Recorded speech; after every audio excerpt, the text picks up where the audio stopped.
Ever wondered where love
Step into a world.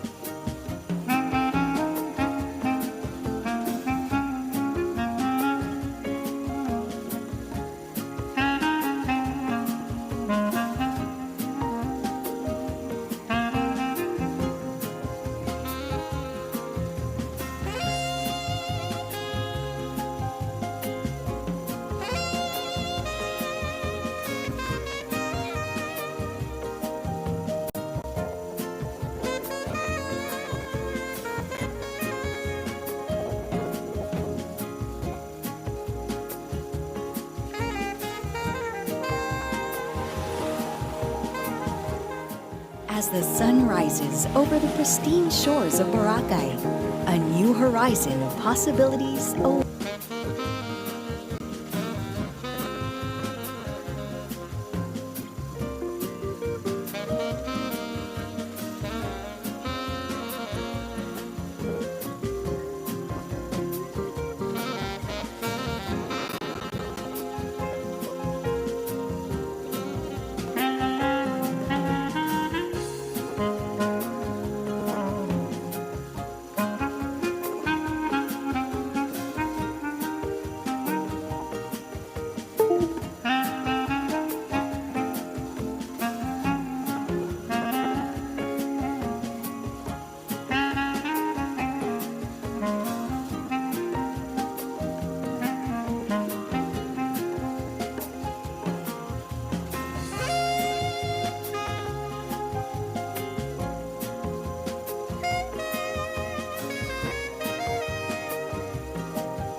bike test.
Good afternoon. May we request everyone to please settle down as we are about to start in 3 minutes.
Please rise for the opening prayer.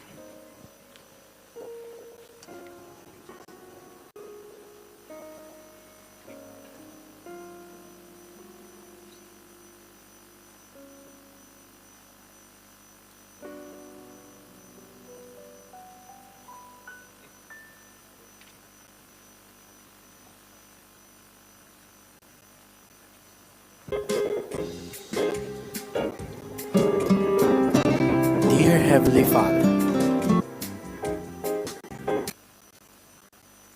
we thank you for gathering all of us today in this important endeavor.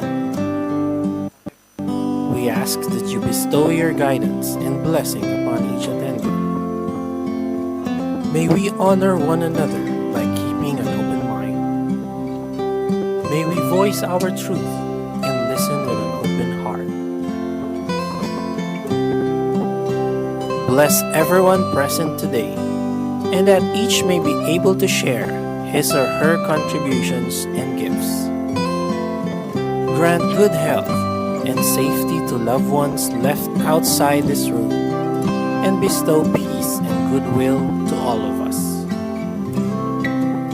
We ask for your wisdom and grace to use our talents for the betterment of others. May the various activities related to this day be a success to your intervention. With gratitude, we offer this prayer in your name. Amen. Please remain standing for the Philippine National Anthem.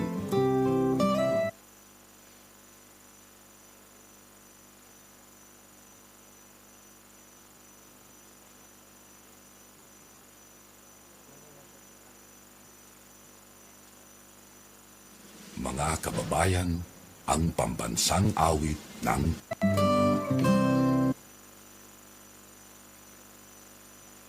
Mga kababayan, ang pambansang awit ng Pilipinas.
Please remain standing for the Brunei Darussalam National Anthem.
Please take your seat.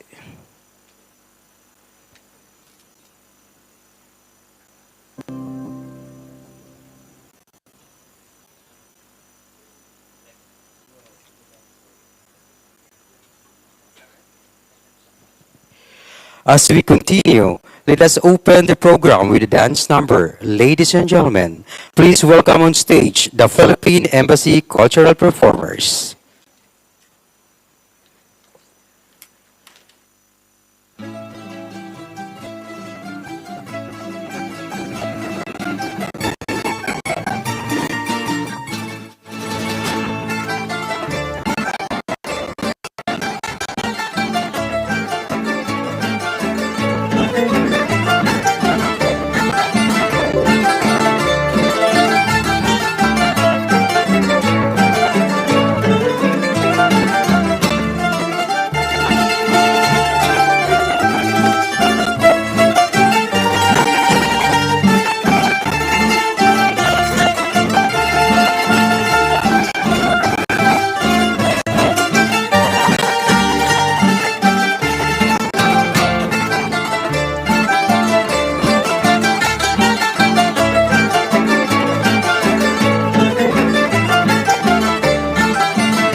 ng takot sa iyong damdamin, ipamalas ang aking galing. Tumayong buong tapang, harapin ng buhay ang tagumpay. Tulungan ng kapwa at bigyang halaga, huwag hatakin ng pababa. Isipin mo't sanang sarili kang makibayan at minsan. Subukan natin isubok at ikawan ng magandang bukas. Ikaw at ako magkasama tayo, sabungin ang kinabukasan.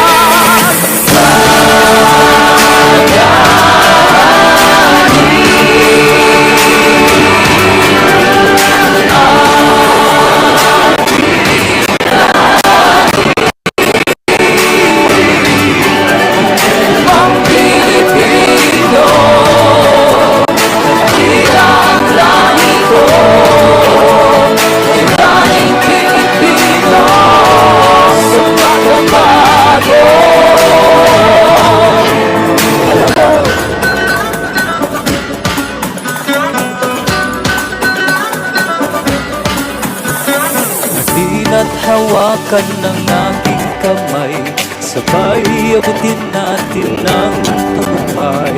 Tunay lang tayo sa pagpapantay, wala sa Diyos ang sandan at gabay. Subukan nating isulong at ikawan ng magandang bukas. Ikaw at ako magkasama tayo, sabungin natin kabukasan.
Thank you, Philippine Embassy cultural performers, for the terrific dance and song performance.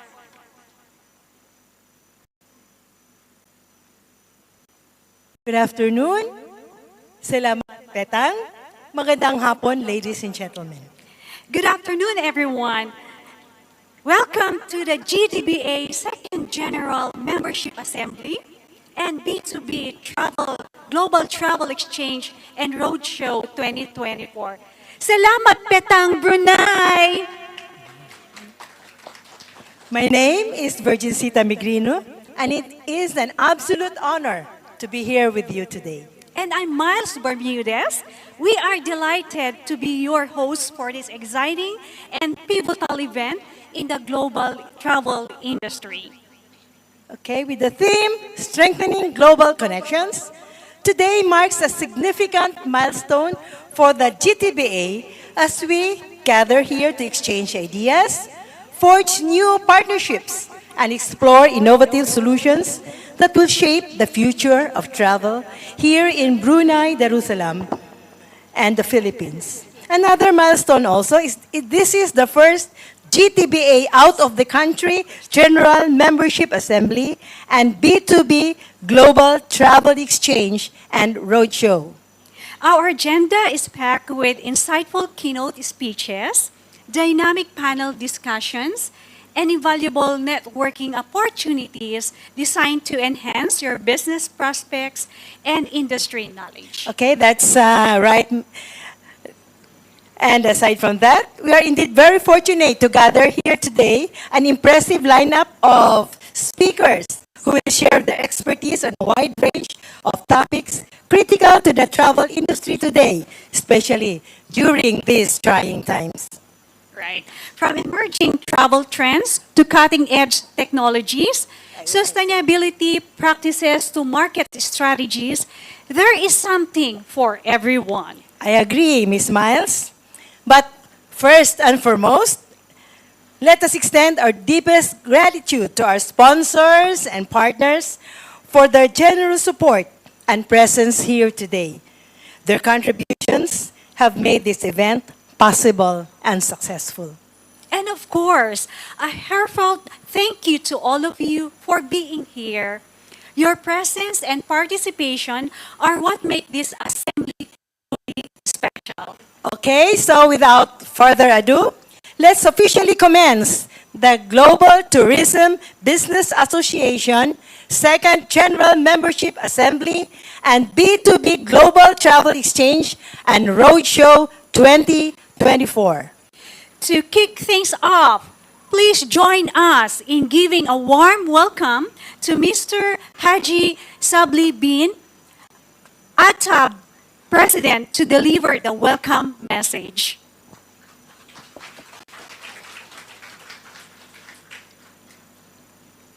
Yes. Let me request the speaker to come to the center of the stage. Thank you.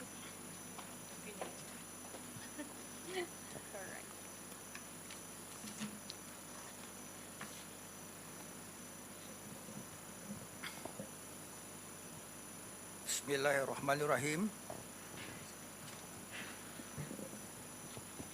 Bismillahirrahmanirrahim. Bismillahirrahmanirrahim. Assalamualaikum warahmatullahi wabarakatuh and good afternoon.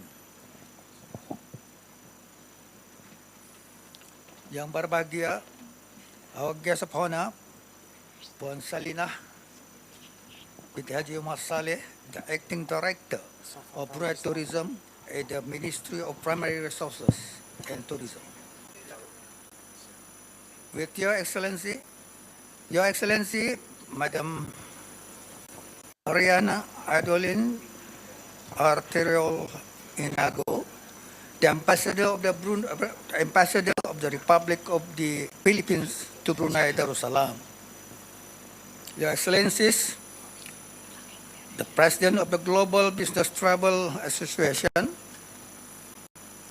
Ms. Michelle Thailand, and her entourage of the travel agents from the Philippines. Distinguished guests, ladies and gentlemen, it is my honor to address this esteemed gathering at today's roadshow, which is the first of its kind and marks a new beginning of the close cooperation between the Association of Travel Agent Brunei, ATAB, and Global Tourism Business Association, GTBA, in promoting the tourism industry of both countries. This close cooperation will be officially be sealed with the signing of a memorandum of agreement between ATAB and GTBA. The MOA will hopefully open the way for further collaboration between ATAB and GTBA. Brunei Darussalam and Philippines share a rich history of economic collaboration. Of partnership has paved the way for numerous trade and investment opportunities. With emerging tourism, both countries sectors complement each other well and can be seen as a platform of small and medium-sized enterprises. 2, 3. You must also remind we must also remind the statements in a commitment to sustainable development. Brunei Darussalam and the Philippines are both endowed with rich national resources and the diverse ecosystem. It is our collective responsibility to ensure that our economic activities do not compromise the health of our environment. The Philippines and the Brunei Darussalam have signed a landmark agreement that will significantly enhance and promote multilateral cooperation in the field of tourism and mark a crucial milestone on fostering closer ties and collaboration between the two Southeast Asian countries. This agreement aims to bolster efforts in strengthening, promoting, and developing tourism cooperation between the two nations. Key objectives include increasing tourist arrival to or through both countries for world tourism generating market and encouraging a wider distribution of visitors to the various tourist destinations and attraction in both Brunei and the Philippines. This will promote commercial arrangement among national carriers. By promoting Muslim-friendly tourism, halal tourism concepts, this can be seen as a strategic effort that brings mutual benefits for both countries.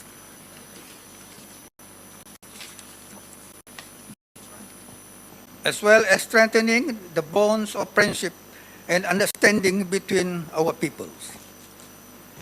The sub-region economics and development agenda consider halal as a growth driver, with food one of the economic pillars of the sub-regions. It considers halal as a crucial industry that the sub-region needs to further develop. It is also seeks to develop halal standards for food and non-food commodities. The region experiencing a steady rise in population and income. The market for goods and services is expanding rapidly and significantly. This growing market presents numerous opportunities for businesses and investors, particularly in the West Borneo Economic Corridor.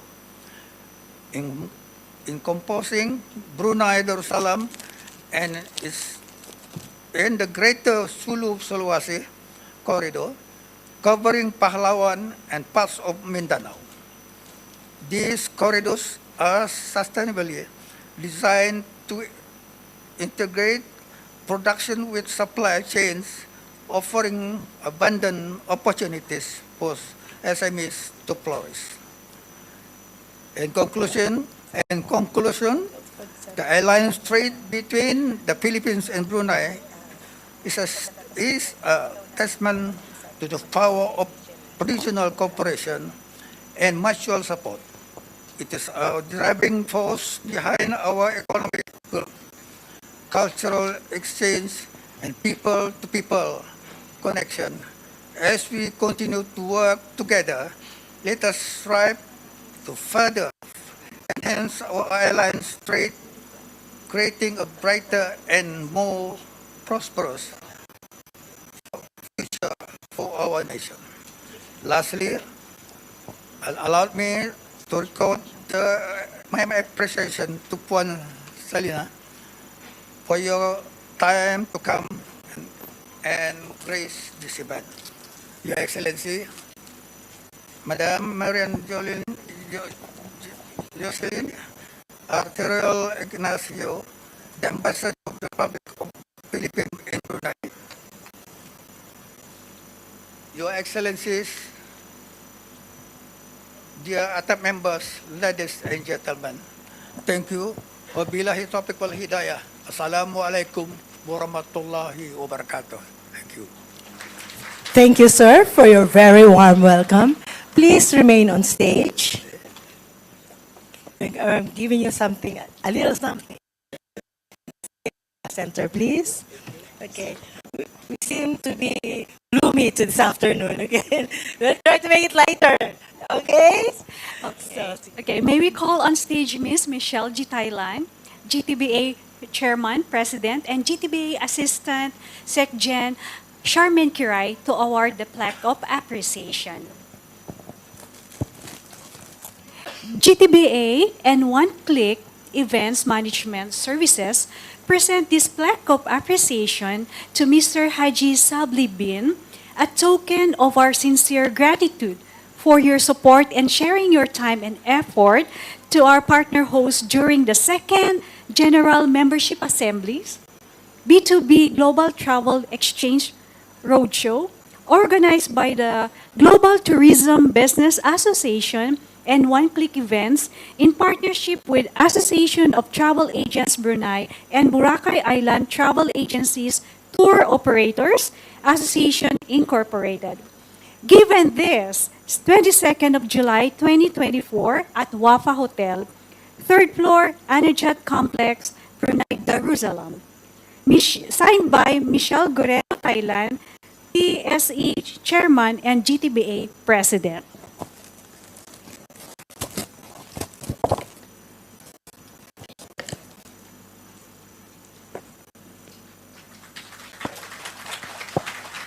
can you remain on stage, please? As we call the Deputy President of the Association of Travel Agencies, Brunei, Haji Zainal Harum is here, huh? No, oh, it's okay. Somebody will accept her. Yeah. Please stay in the middle because you will be accepting the.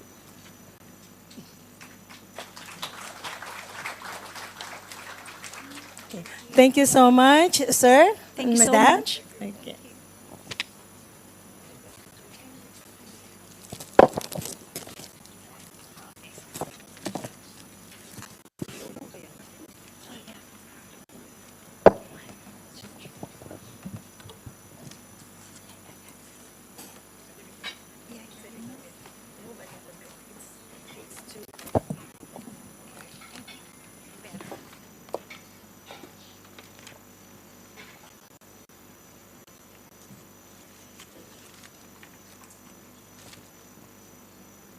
Good afternoon again. We may call on stage Ms. Michelle G. Thailand, GTBA President and Chairman of Travel Sale Expo.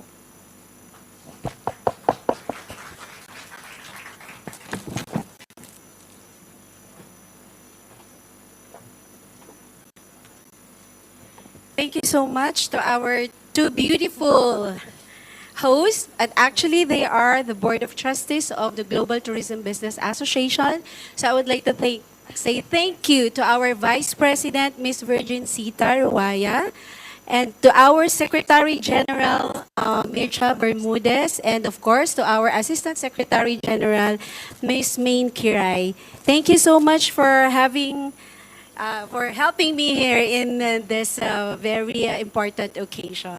Okay, so good afternoon, everyone, and thank you for coming to this very wonderful event. Assalamualaikum. My warmest greeting to each and everyone. I am so honored to be with you all today for the second GTBA General Membership Meeting and the fourth B2B Global Tourism Travel Exchange and Roadshow with our theme, Strengthening Global Connection. This is actually our first in Brunei, in the lovely country of Brunei, and we are very much thankful for the support of the association, our host partner here, of the Association Travel Agencies Association of Brunei, headed by its President, of course, my very good friend, President Haji Sabli, and to its Deputy President, retired Colonel, Mr. Haji Zainal Harun. I think he's not around right now. And of course, to our cultural dancers, thank you so much, ambassadors, and to our Brunei cultural dancers. Your kind help and support in making this event successful is very much appreciated. To our very supportive guests of honor and speakers, Mr. Arturo Boncato Jr., the Group General Manager of Mega World Hotels and Resorts, Department of Tourism Regional Director, Ms. Charlene Batin, Boracay Malay Mayor Honorable Froly Bar Bautista, Director of Brunei Tourism Department, Young Mulia Dayan Salina Binti Haji Mod Saleh. And of course, our very supportive Philippine Ambassador to Brunei, Her Excellency Marian Jocelyn Tirol Ignacio. Our Excellencies from various foreign embassies, Taiwan Ambassador, Her Excellency Vanessa Shi, Thailand Ambassador, Her Excellency Busara Kanchanalay, and our Malaysia Ambassador, Her Excellency Nur Azira Mahadi, Indonesia Ambassador, His Excellency Dr. Ahmad Obdalila, and Vietnam Ambassador, Her Excellency Tran Anyu, represented by Ms. Tang Ninh Tan Tao. And of course, our first secretary from Japan Embassy, Ms. Mori Rika. To our diplomatic attaché, Mr. Alec Arenas of Philippine Embassy Brunei, Cultural Information Officer from the Philippine Embassy, Ms. Myla Perez, Mr. Ivan Agote of DOT NCR Manila, Boracay LGU Tourism Chief, Dr. Felix de los Santos, of course, Ms. Maya Israel, President of MICE Boracay, Mr. Dindo Salazar, Manager of Henan Group of Hotels, our Bitatoa family, friends, partners in the industry, GTBA members and Board of Trustees, media friends, our partner hosts, ATAB members, and officers, a pleasant afternoon to all. The Global Tourism Business Association and ATAB has been hard at work for the past few months to make this event a reality. It has been our goal to bridge stakeholders from the Philippines and other countries to reach a common goal of developing tourism and travel in every nation. We stand with the government of Brunei as a firm partner in promoting bilateral tourism, and we believe that there are still a lot of opportunities to strengthen ties and enhance collaboration in order to open doors further to two-way travel between our two countries. As per Brunei Tourism Report, Brunei has seen robust international tourist arrivals pre-pandemic with around 4.5 million visiting in 2019, driven by cross-border travel. And take note, the Philippines being in the top 5 inbound travel sources by air, with a total of 24,584 Filipinos visited Brunei in the same year. After COVID-19, Brunei continues to bounce back, registering over 600,000 tourist arrivals in 2022, mostly propped up by cross-border travel.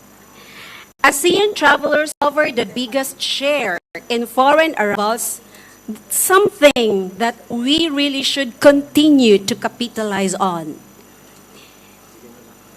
In the Philippines, some 8.3 million arrivals were recorded in 2019, with East Asian travelers accounting for more than half of the figure.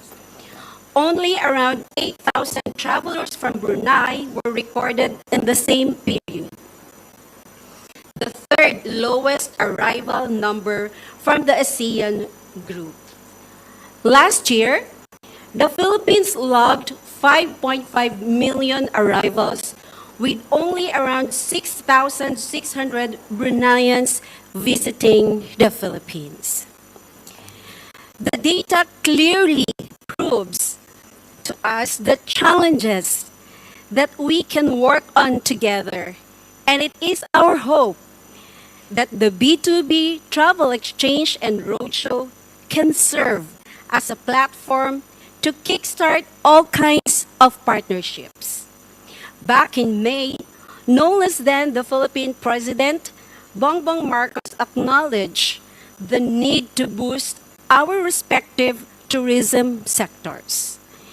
We have this acknowledgement to thank for, as we now have a Memorandum of Understanding on Tourism Cooperation. We in the GTBA have always stood by in assistance to the Philippine government and to the Department of Tourism in making sure tourism initiatives and targets are reached. For the year, the Department of Tourism is projecting 7.7 million international arrivals, and we are hopeful of reaching and going beyond this target. We look to Brunei to help us achieve this goal. We also turn to Brunei as a fresh destination for Filipino travelers. We note the convenience of flying and its proximity to the Philippines, a mere 2-hour air travel, and it is faster than getting stuck in metro traffic. There is also the allure of Brunei being a visa-free destination, which means one less thing to worry about during days when you just want a spontaneous vacation. Taking all of this into consideration, I hope that today's event will bode well for our two countries' tourism agendas. With the help of our international partners, together with the ambassadors present today, we hope that you will help us spread how lovely the Philippines and that there are so many things to love in the Philippines.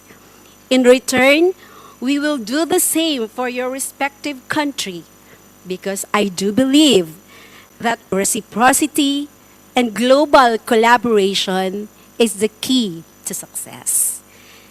Thank you so much, Brunei, and we look forward to welcoming you in the Philippines very, very soon.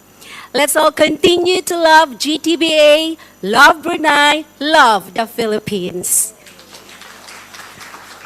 What an inspiring words from our dedicated, unstoppable GTBA President.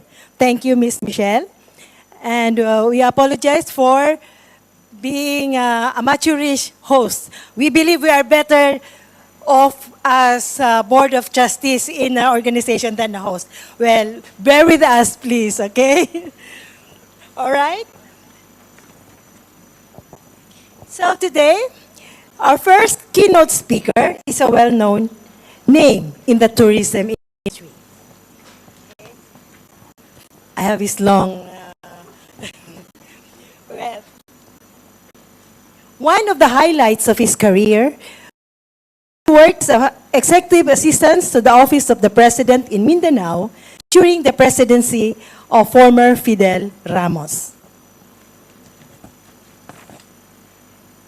In 2010 to 2013, he was appointed as Regional Director, Department of Tourism, Davao Regional Office.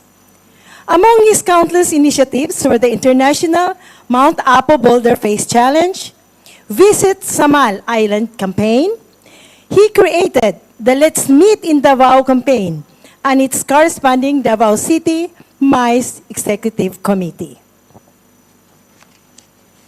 In 2013 to 2016, he was appointed Assistant Secretary, Department of Tourism. He worked under the tourism regulations, coordination, and resource generation, and handled the regional policy formulation, development, and promotions. He covered creation and implementation of tourism standards and regulation, human capital training, tourism investments, regional operations and promotions, and he is one of the movers of the Philippine Halal Tourism Project. In the Mindanao office of the Department of Tourism, he set up an office in charge of Mindanao in the Philippines South. So Mindanao is in south of the Philippines, in case you don't know, no? Creating policies, programs, and projects that position the island as a major player in Philippine tourism.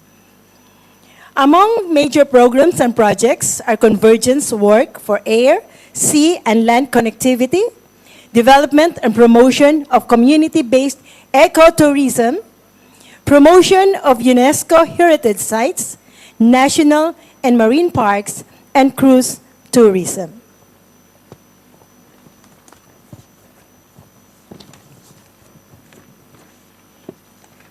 In the years 2016 to 2018, he became the Assistant Secretary, Department of Trade and Industry. He covered the east of doing business, e-commerce, and the Brunei, Indonesia, Malaysia, Philippines, East Asian growth area. He became a supervising assistant secretary of the Competitiveness Bureau focused on logistics and supply chain management, business system and process improvement, and national quality standards and awards. Moving up in his government career, he became the Undersecretary of Department of Tourism in 2018 to 2020. He headed the tourism regulation, coordination, and resource generation sector. This sector oversees operations of 16 regional offices all over the country, the Office of Tourism Standards and Regulation, the Office of Industry Manpower Development, and the executive offices of the assistant secretaries. He was designated alternate chair of the Duty-Free Philippines Corporation and Farm Tourism Development Board. Under the department's Sustainable Tourism Program, he was delegated as alternate representative to the Boracay Interagency Task Force, Manila Bay Interagency Task Force, and ad hoc committee for other destinations in the country. From a long career in the government, he's now into the private sector, heading the largest hotel operator in the Philippines, the Mega World Hotel and Resorts, which boasted of more than 8,000 rooms. A warm welcome to the Group General Manager of Mega World, Mr. Arturo Boncato Jr.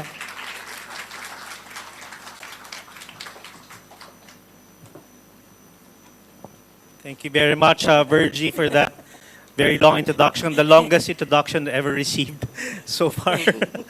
But truly humbled by that kind introduction. But distinguished leaders in the room, Her Excellencies, His Excellencies, our fellow speakers, good afternoon, magandang hapon, assalamualaikum.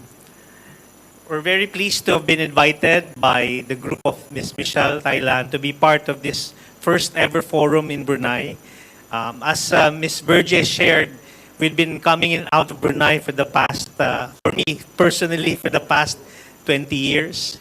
In fact, we were very much involved in the Brunei, Indonesia, Malaysia, Philippines, East ASEAN growth area. And truly, we see the great potential of growing travelers between Brunei and the Philippines.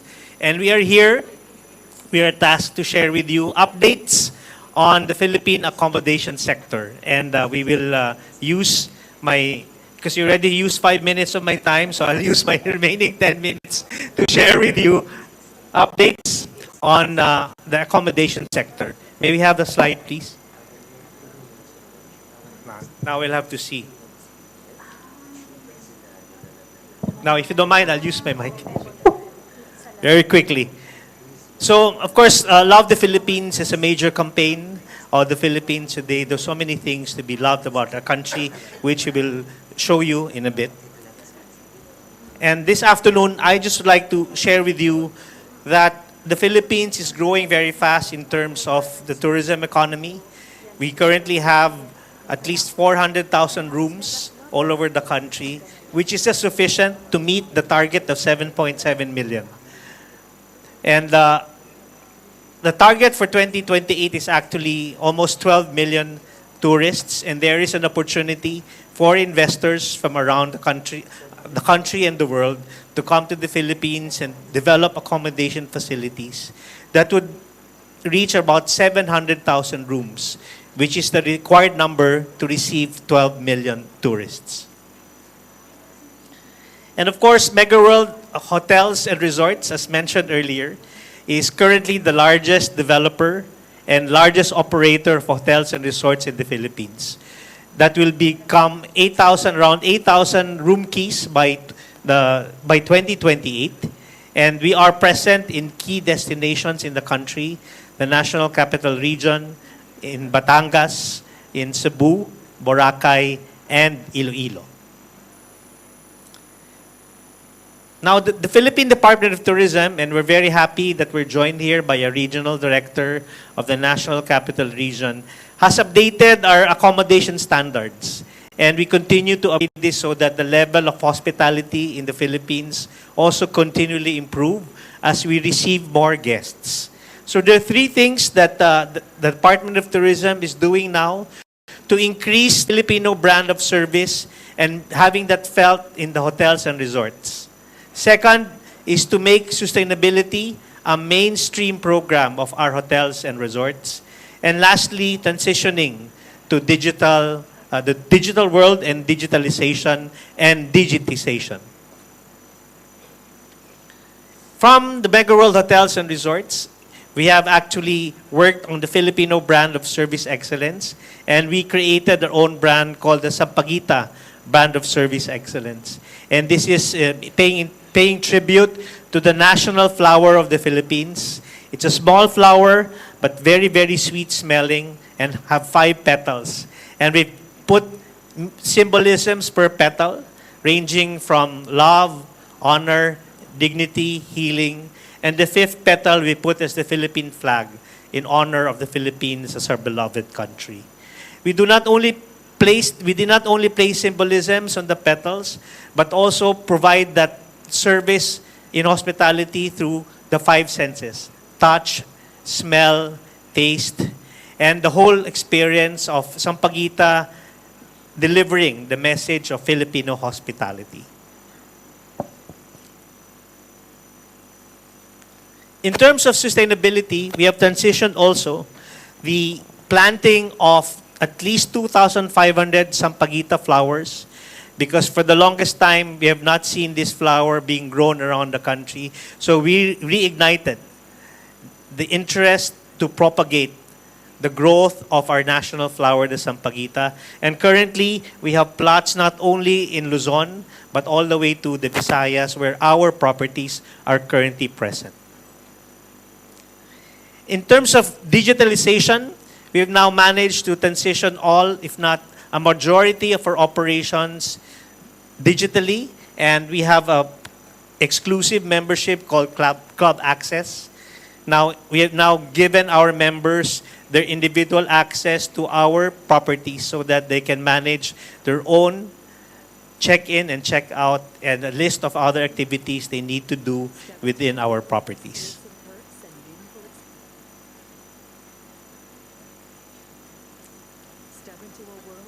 Next slide, please.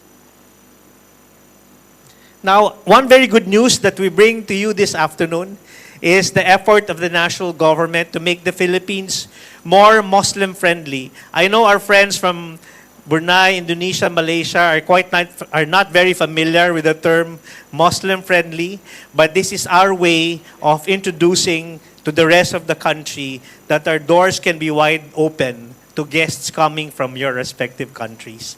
So we use the Muslim-friendly accommodation standard to make sure that every hotel and resort and restaurant and hospitality establishment in the Philippines would be able to handle guests properly coming from our countries like Brunei, Indonesia, and Malaysia, and even from the Middle East.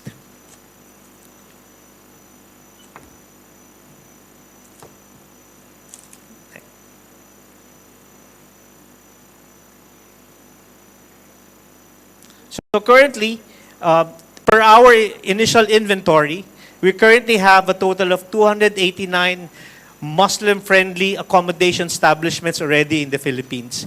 This is a far cry from the 400,000 rooms that we've mentioned earlier, but we are on our way. And about 237 restaurants nationwide. Just a few weeks ago, I was with a friend here from the tourism office here in Brunei, in Cebu, and they were saying they had difficulty looking for a restaurant in Manila, looking for a halal restaurant. But that would certainly change very, very quickly as we double up our efforts to convert all of these restaurants and services into Muslim-friendly. And currently, per our last count, there are now a total of 827 mosques all over the country that would make all of our friends, Muslim brothers and sisters, more comfortable when they come to visit because there's an area for you to worship and praise. And lastly, as part of the effort of the national government, there is some certification process that comes with all the activities that we're doing, that we are doing things the right way, and the department will give us recognition. This is separate from the certification for halal kitchens and halal restaurants.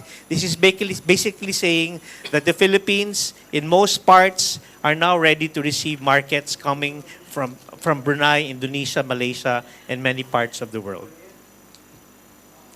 And just very recently, in May of this year, our managing director, who by the way was supposed to be the one speaking here this afternoon but had to stay in the Philippines for an extremely important meeting with the chairman. Nonetheless, Ms. Cleo Albizo is extending her best wishes to everyone.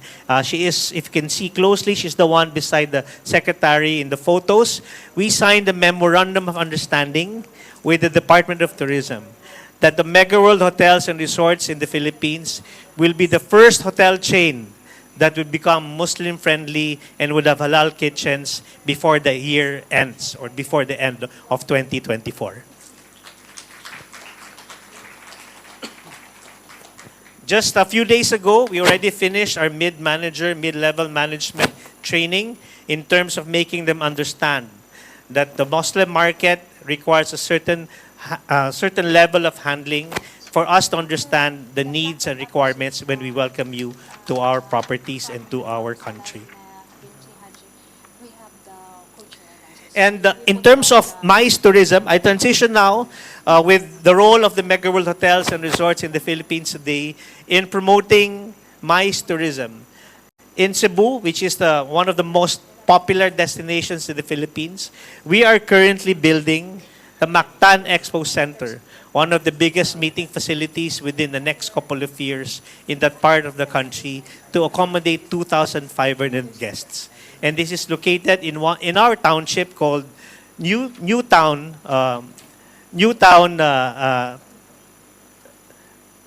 Mactan, Cebu, which is the township in Cebu. And in Boracay, the next slide will show you, is that we also have a Boracay New Coast Convention Center that can accommodate a total of 850 guests. And this is at the heart of the township in Boracay that makes Boracay another MICE destination in the Philippines. And now I transition to this, the very core of my presentation this afternoon. And we're very fortunate that we are joined by the Mayor of Boracay, Mayor Froly Bautista himself, Fromy Bautista himself, to talk about Boracay as a destination not only for free and easy tourism, but also for MICE tourism. They have created a Boracay MICE Alliance to position the island to accommodate meetings, incentives, conventions, and exhibitions. And currently, we have identified more than 4,000, a capacity of more than 4,000 in terms of banquet and theater for the whole island. That makes us very competitive with the islands of Cebu, for instance, and even the National Capital Region. And we have facilities like the Boracay New Coast Convention Center that I shared earlier, and several properties there that can accommodate large-scale meetings, incentives, conventions, and exhibitions. We have actually held a lot of conventions there, and these are snapshots of organizers and delegates extremely happy with the kind of service that we provide.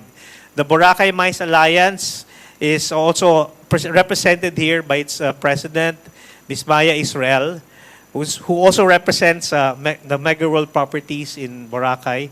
And they're extending a lot of incentives from arrival to departure, from hosting and even providing you with CSR activities for guests and organizers. And as a result of the first diplomatic visit in Boracay organized by Ms. Michelle Thailand, we are present here in Brunei Darussalam. So let's give Michelle a warm round of applause for successfully following through on that promise we had the meeting in that island. In fact, the Brunei ambassador to the Philippines was there, and she had a lot of questions and suggestions. She said, why don't we organize something in the island that would be exclusive for Muslim women to go swimming? Do you agree? The mayor is here, and I think he has already committed to have a private cove for Muslim swimmers in Boracay Island.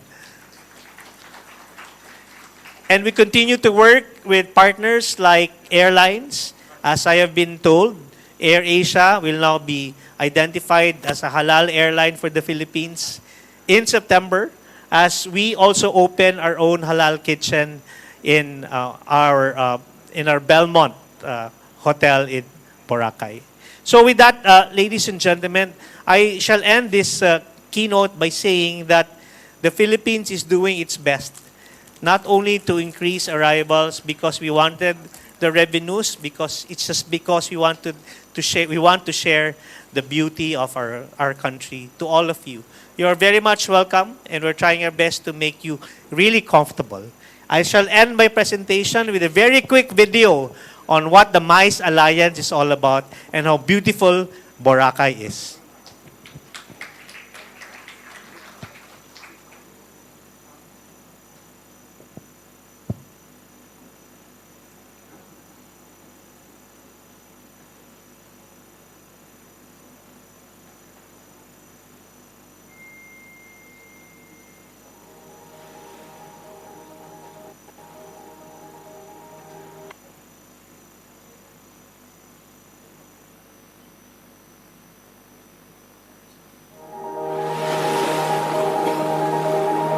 As the sun rises over the pristine shores of Boracay, a new horizon of possibilities awakens.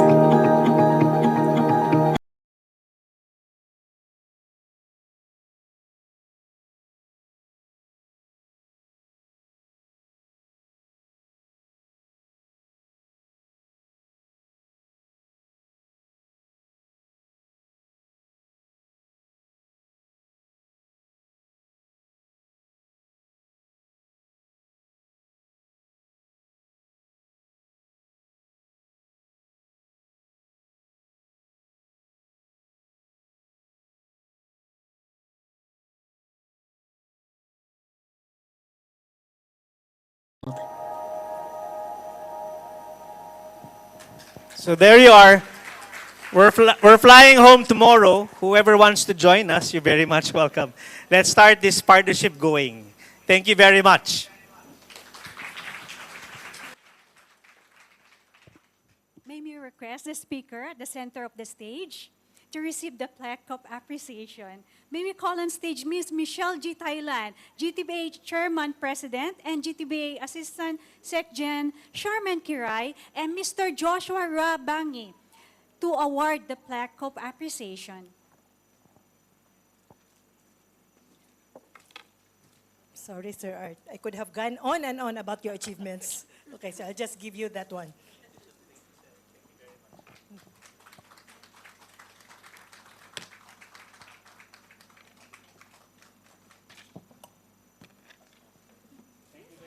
Thank you. Can we go with you, Sir Art, to Boracay? Only for our Brunei.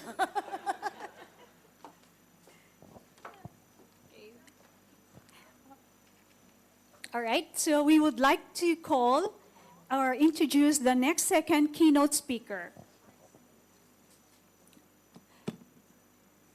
Serving as the Regional Director of the Department of Tourism, National Capital Region, since November 2021 and appointed in March 2022, has led with innovation and transformational leadership, spearheading strategic initiatives that significantly enhance Metro Manila urban tourism landscape. Further, notable achievements include sound financial management, recognized by the Commission on Audit for 4 consecutive years. Regional Director, she spearheaded the inception of the first ever urban tourism circuit, the Philippine Hop-On, Hop-Off program. With her experience in high-profile projects like the World Travel and Tourism Global Summit and FIBA World Basketball Championship, her leadership ensured continued growth and development in the National Capital Region. With her at the helm of the DOT NCR, we can expect more exciting and meaningful programs and initiatives that will position Metro Manila where it all starts here. Ladies and gentlemen, please welcome DOT NCR Director Charlene Zabala Batin.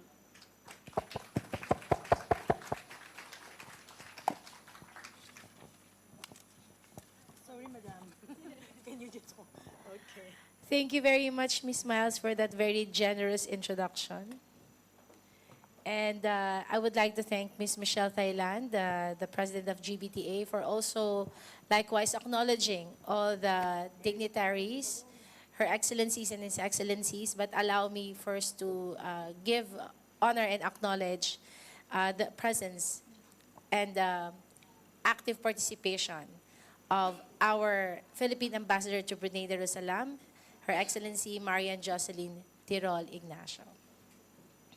And of course, my counterpart here in Brunei, the Brunei Tourism Acting Director for Tourism Development, Yang Mulia Dayang Salina Binti Haji Mod Saleh.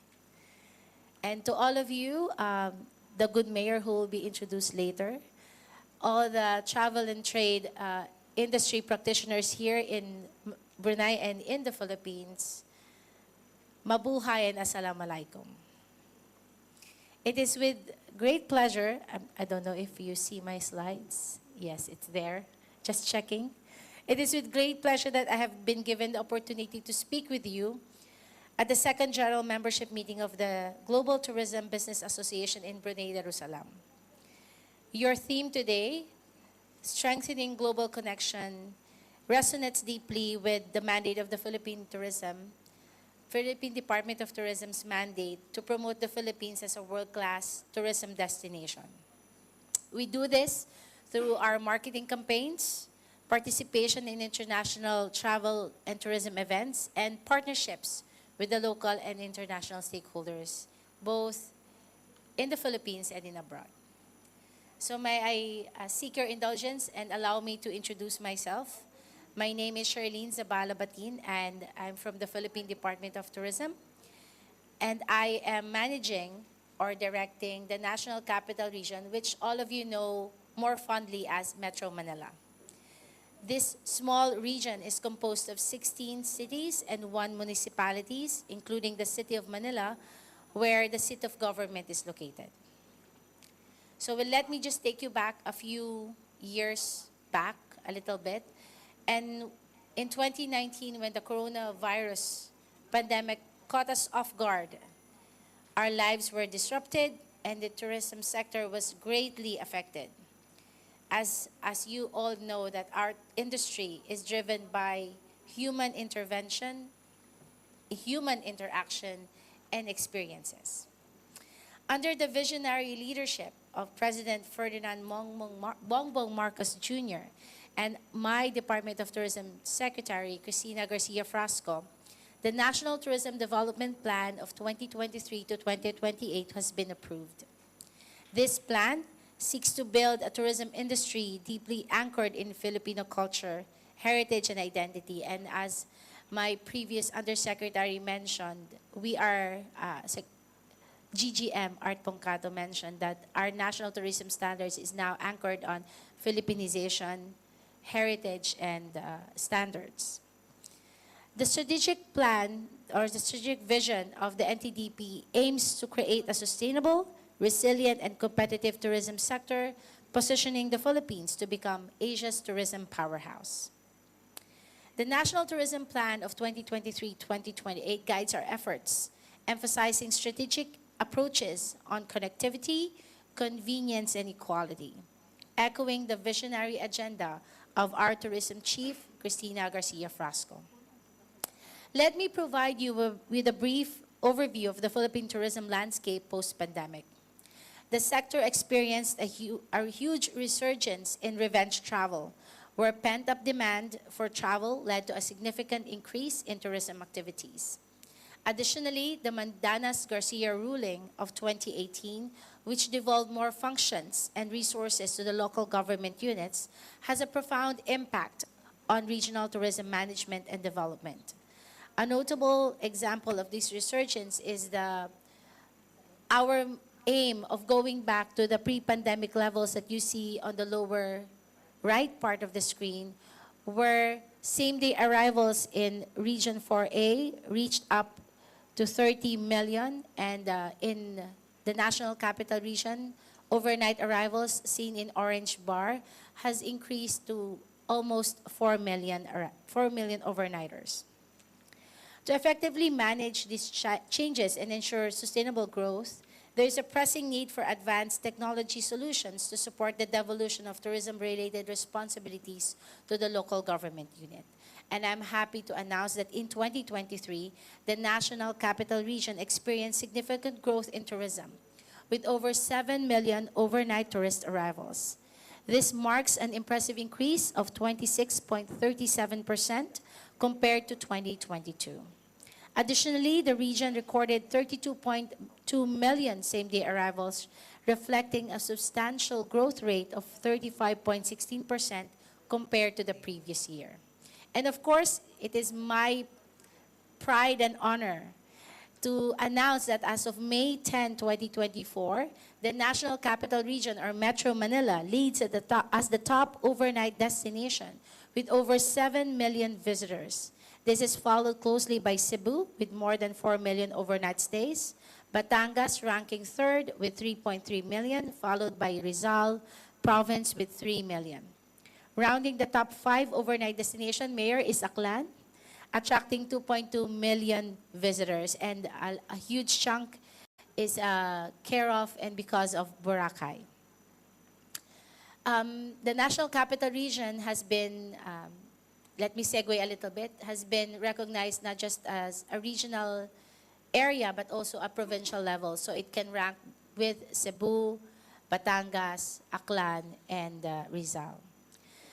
Because of this resurging interest in travel and in the National Capital Region, we see a need of connectivity within the National Capital Region. And to address this, we have launched our flagship initiative we call the Philippines Hop-on Hop-off program.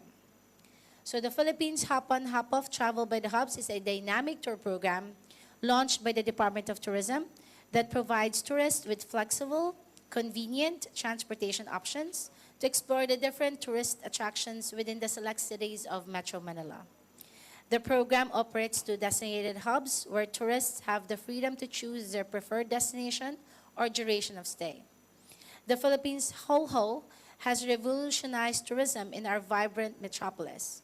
We have already launched 3 hubs: Makati, the business hub; Manila, the cultural hub; and Pasay and Parañaque as the entertainment hub. We are the first in the world to offer Ho mobile app for booking, which is also part of the eGov Super App. eGov Super App is our national application for anything and everything related to government services. This pioneering technology ensures a seamless and immersive experience for every traveler. Now, the Philippines Hop-on, Hop-off program draws its inspiration from various key cities around the globe and in our neighboring countries that offers the same kind of program. Cities such as New York, London, Abu Dhabi, Singapore, Argentina, and Madrid. And this innovative service offers extended city routes with buses arriving from 20 to 40 minutes, ensuring convenience for travelers. Key features of the Hop-on, Hop-off program include a free mobile app for real-time updates, route information, geolocated audio guides providing insightful commentaries, and flexible 1-day, 2-day, or 3-day passes to accommodate various travel schedules. Additionally, fare payment is streamlined through a mobile app and its website, and an option for private tours offering personalized experience for tourists is available. Our operational landscape boasts a robust back-end system for our secretariat and accounting, encompassing as well as onboarding and tech development. We have developed advanced technology platforms, including a user-friendly app and a comprehensive website, integrated with the Hop-on, Hop-off payment system to facilitate seamless transactions. Additionally, we provide a dedicated bus service and exceptional customer support for after-sales and marketing. This initiative, spearheaded by the Department of Tourism in collaboration with Positive Exposure as the project integrator and Acquire as our technology partner, we have expanded our network of local government unit partners, Hop-on, Hop-off stops, and merchants partnership, including leading shopping malls. And in fact, one of our biggest partners is Mega World Hotels and Resorts. Our mobility partner enhances our transportation solutions, while our sales and management promotional efforts are supported by our key attached agencies, namely Tourism Promotions Board and the Philippine Retirement Authority.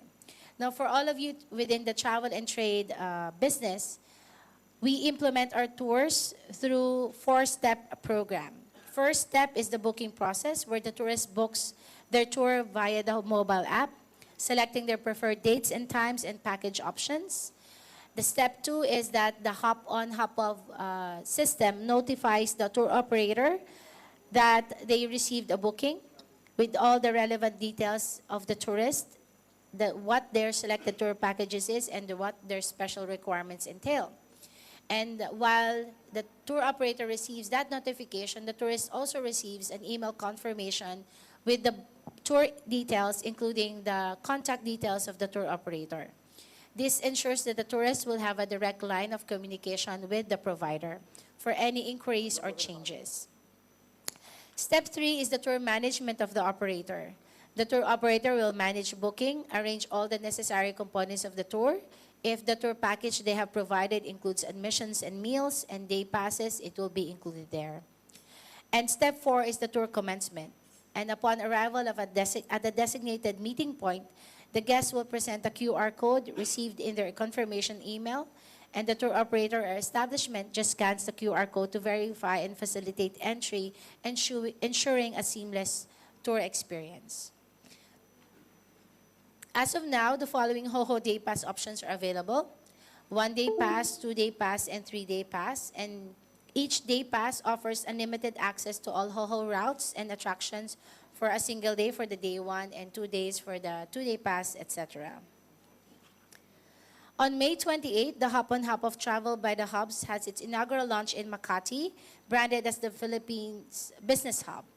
This service features 7 strategic stops beginning at Glorieta 2 and continuing to Washington Sikip Park, Ayala Triangle, Century City Mall, Museo ng Makati, that connects to Manila's and connects to Manila's Paco Park, where these stops were carefully selected to showcase Makati's blend of commercial, cultural, and recreational attractions, providing the passenger with comprehensive experience of the city's unique offerings. Since its launch, the HoHo Travel has garnered significant interest and participation, and as of July 16, we have accommodated a total of 168 passengers for the Makati hub. On July 6, 2023, we proudly launched the second hub of the Philippines Hop-on Hop-off bus service in the vibrant city of Manila, which we fondly call the Cultural Hub. This hub encompasses 9 significant stops: Robinsons, Manila, Raha Sulaiman, Rizal Park, Luneta, and the National Museums, Malacanang, the Malacanang Palace, the City Hall of Manila, Escolta, and Binondo. Additionally, only the Philippines Hop-off Hop-on program features a special route and access to the Malacanang Palace, highlighting Bahay Ugnayan and the Teus Mansion, which has been thoroughly repurposed as museums. As of July 16, we have successfully accommodated 1,790 hop-on hop-off passengers, with the Cultural Hub emerging as the most popular among our offerings. Following the successful rollout of our business and cultural hubs, we are excited again to announce the launch of our third hub, aptly named the Entertainment Hub.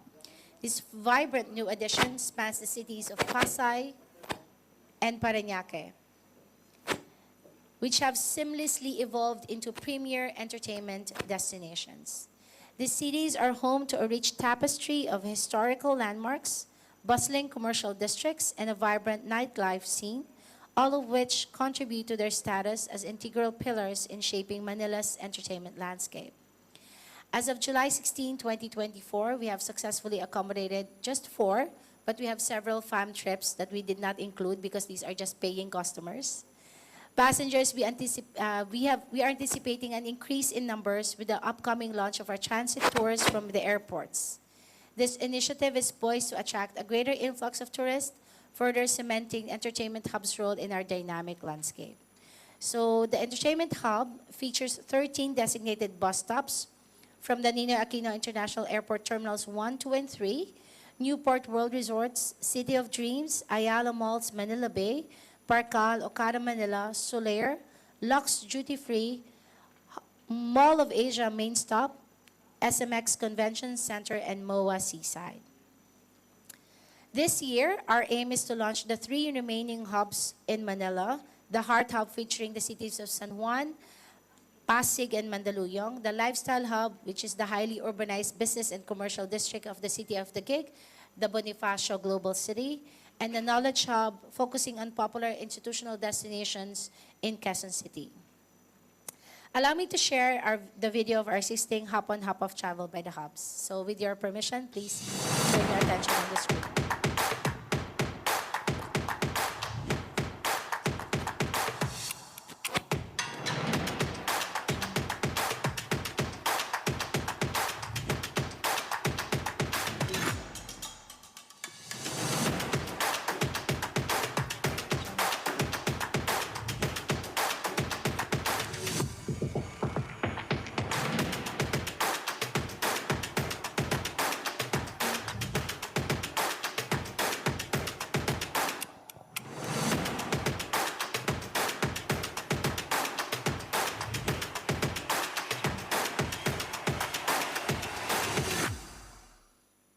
All right. We are crossing boundaries with initiatives that aim to adopt best practices and standards from around the globe, strengthening our global connections. Medical tourism, our team has conducted benchmarking activities with the Office of Product and Market Development with the central office in neighboring countries renowned for their medical facilities. This includes Thailand, Korea, and Singapore. And these visits allowed us to gain insights on the latest healthcare innovations and patient care protocols, ensuring that our own medical tourism offerings are of the highest quality. For English as a second language, we are actively engaging with non-English speaking countries to highlight the Philippines as a premier destination for English language education. Our efforts include showcasing our exceptional ESL programs, which are designed to meet diverse needs of international students and provide them with a supportive learning environment. To promote Metro Manila in international markets, the Department of Tourism National Capital Region brought the region's tourism officers to the 12th Macau International Travel Expo, held last May 25 to 28. According to the sales report shared by our P. Shanghai office, the participation of the Philippines, specifically Metro Manila, and its tourism officers and private stakeholders generated an estimated monetary value of $208,360 from various international markets, particularly in the airline sector. And I mentioned this earlier, that the Secretary has launched in February 8 that the Department of Tourism is launching a transport tour, and we're happy to announce that this pronouncement, the Department of Tourism through the DOT NCR has already done several benchmarking activities in Incheon and Changi to enrich the transit tour offering that we have, and to understand deeper how to provide a seamless and enjoyable transit experience. This new product is ready to launch in the fourth quarter of the year.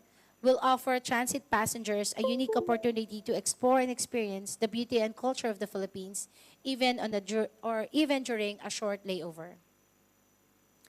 During the World Travel Awards in 2023, the Philippines received the prestigious Global Tourism Resilience Award for the first time. This honor recognizes the country's global leadership, pioneering vision, and innovative approaches in overcoming critical challenges and adversity.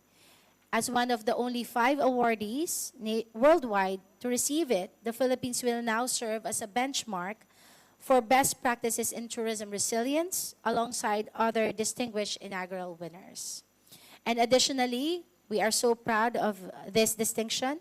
The City of Manila has been honored with the prestigious title of the world's leading city destination at the World Travel Awards. This recognition highlights Manila's exceptional appeal to travelers, acknowledging its rich cultural heritage, vibrant urban life, and outstanding tourism offerings. As we extend our warm invitation to visit the Philippines, we are delighted to present some data in may I just give a caveat that this data is based on Department of Tourism accredited establishments, while Undersecretary Bongcato provided the overall universe of halal and Muslim-friendly accommodations and restaurants in the Philippines. I'm only providing those with Department of Tourism accreditation so far. In 2024, Metro Manila has 63 DOT-recognized Muslim-friendly establishments, including 50 restaurants and 13 accommodations facilities. So for all of you, I'll be sending the list of these enterprises to Ms. Michelle. This significant increase from 2023, where we only have 25 such establishments, this growth reflects our strong ongoing commitment to create an inclusive and welcoming environment to all our visitors. Building on this success, we are pleased to announce that across the entire Philippines, the Department of Tourism has officially recognized a total of 176 Muslim-friendly establishments. Region 9 notably leads this with 43 establishments, and this underscores our dedication to offer inclusive and diverse tourism options throughout the country. Metro Manila stands at the starting point for incredible journeys. Our It All Starts Here campaign encapsulates this idea.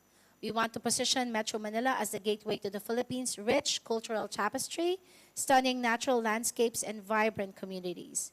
By starting your adventure in Metro Manila, all your travelers are introduced to the essence of Filipino hospitality and the endless opportunities to connect, explore, and experience the heart of our nation.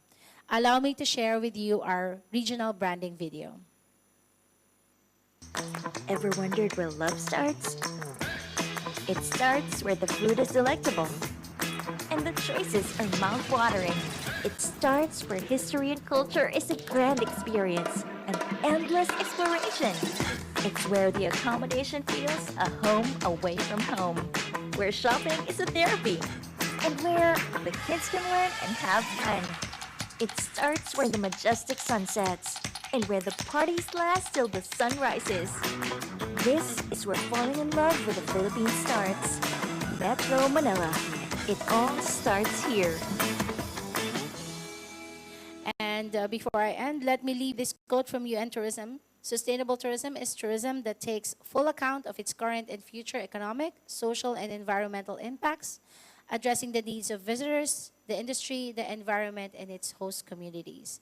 For all of the travel agents out there who are desirous to link up with our integrator for the hop-on, hop-off, ticket prices, and social media access, our contact person for any hop-on, hop-off inquiries is in the slide provided to you. So take a screenshot, or we can also share the presentation with the organizers. And to all of you, love the Philippines, love Metro Manila, mabuhay. Maraming salamat. Thank you, Ma'am Charlene, for the wonderful presentation. May we request the speaker at the center of the stage to receive the plaque of appreciation. May we call on Ms. Michelle G. Thailand, GTBA Chairman, President, and GTBA Assistant Secgen Charmaine Kiray, and Mr. Joshua Rabangi to award the plaque of appreciation.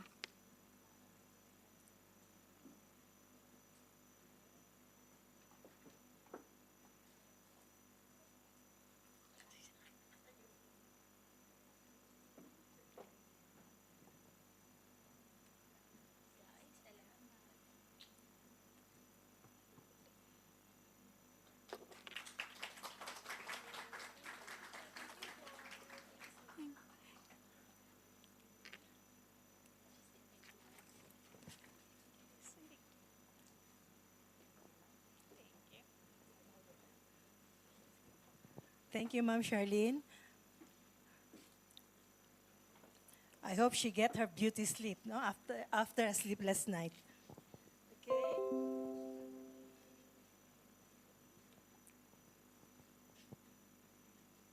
Our next keynote speaker today is the Acting Director of Tourism Development Department of Brunei. Yang Mulia Dayang Salina Binti Haj Mod Saleh. I hope I got it right. Okay. But before that, please direct your attention to our screen for a short video.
The slides. Okay.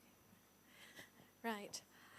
Mabuhay and a very good afternoon, Honorable Libar Bautista, the Mayor of Boracay, Her Excellency Marian Jocelyn R. Tirol Ignacio, Philippine Ambassador to Brunei Darussalam, Ms. Michelle Thailand, President of the Global Business Tourism Association, tourism official colleagues and stakeholders from Brunei Darussalam and the Philippines, media friends, Assalamu alaikum wa rahmatullahi wa barakatuh, and a warm welcome to all.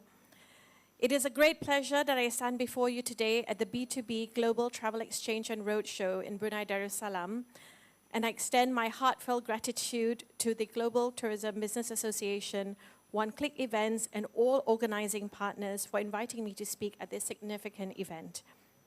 This roadshow also aligns with our Memorandum of Understanding on Tourism Cooperation signed earlier this year between Brunei Darussalam and the Philippines, emphasizing on our joint commitment to fostering closer collaboration amongst tourism organizations, agencies, private sector, and related bodies within the industry.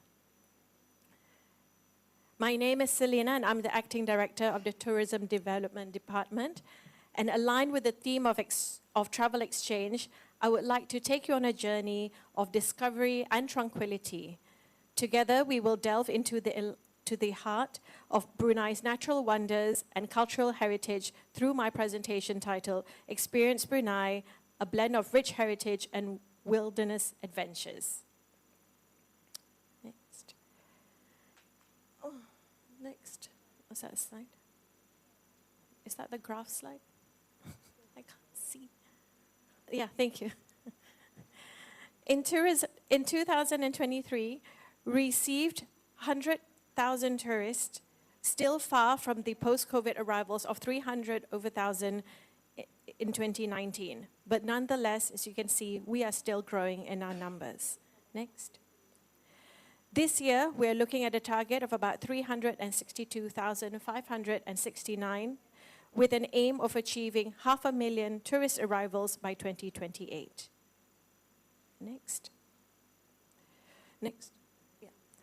For the top 10 countries to Brunei Darussalam, ever since the impact of COVID-19 in the first quarter, the majority of the countries have all seen significant drop in performance towards mid-2020, and with the highest impact, more than 70% from the Far East countries, coming from China and South Korea, while the other top 10 countries also face similar growth. As mentioned earlier, the Philippine market continues to be our top 5 tourist arrivals post-pandemic. And the top 10 countries contribute to about 85% of the majority of our tourist arrivals by air. Next. At the moment, these are our 6 target market destinations. By next year, we intend to expand our target markets to Indonesia, Thailand, Philippines, Vietnam, and Taipei. In terms of connectivity, our national airlines, Royal Brunei Airlines, fly to Manila 5 times weekly, every Monday, Wednesday, Thursday, Friday, and Saturday. Next. Visitors from the Philippines can also fly with Singapore Airlines via Singapore if they prefer, and Singapore offers more connectivity from various parts of the Philippines. Next. Cebu Pacific also flies 3 times from Manila to Brunei weekly on Tuesdays, Thursdays, and Sundays. Next. As you may already know, Brunei is a small country blessed with abundant natural beauty. We are committed to promoting niche tourism rather than mass tourism to preserve our stunning landscapes and prevent over-tourism.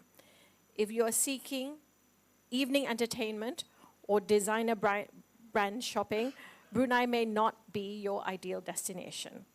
However, what we are limited in these areas, we make up for with our rich biodiversity, natural wonders, and natural heritage, all waiting to be explored. Additionally, Brunei's strategic location in the island of Borneo provides easy access to other Southeast Asian destinations, offering a unique advantage for travelers.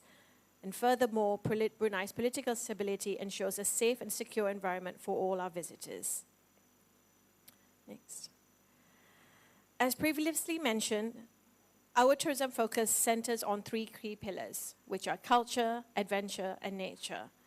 Brunei's cultural wealth extends far and wide, encompassing not just its Islamic heritage, but also its rich tapestry of diverse indigenous tribes. Renowned for its warm Bruneian hospitality, visitors are welcomed with open arms, embraced with its genuine kindness of the locals. Brunei is also a haven for adventure enthusiasts, offering exciting experiences in the rainforest, pristine beaches, vibrant marine ecosystems.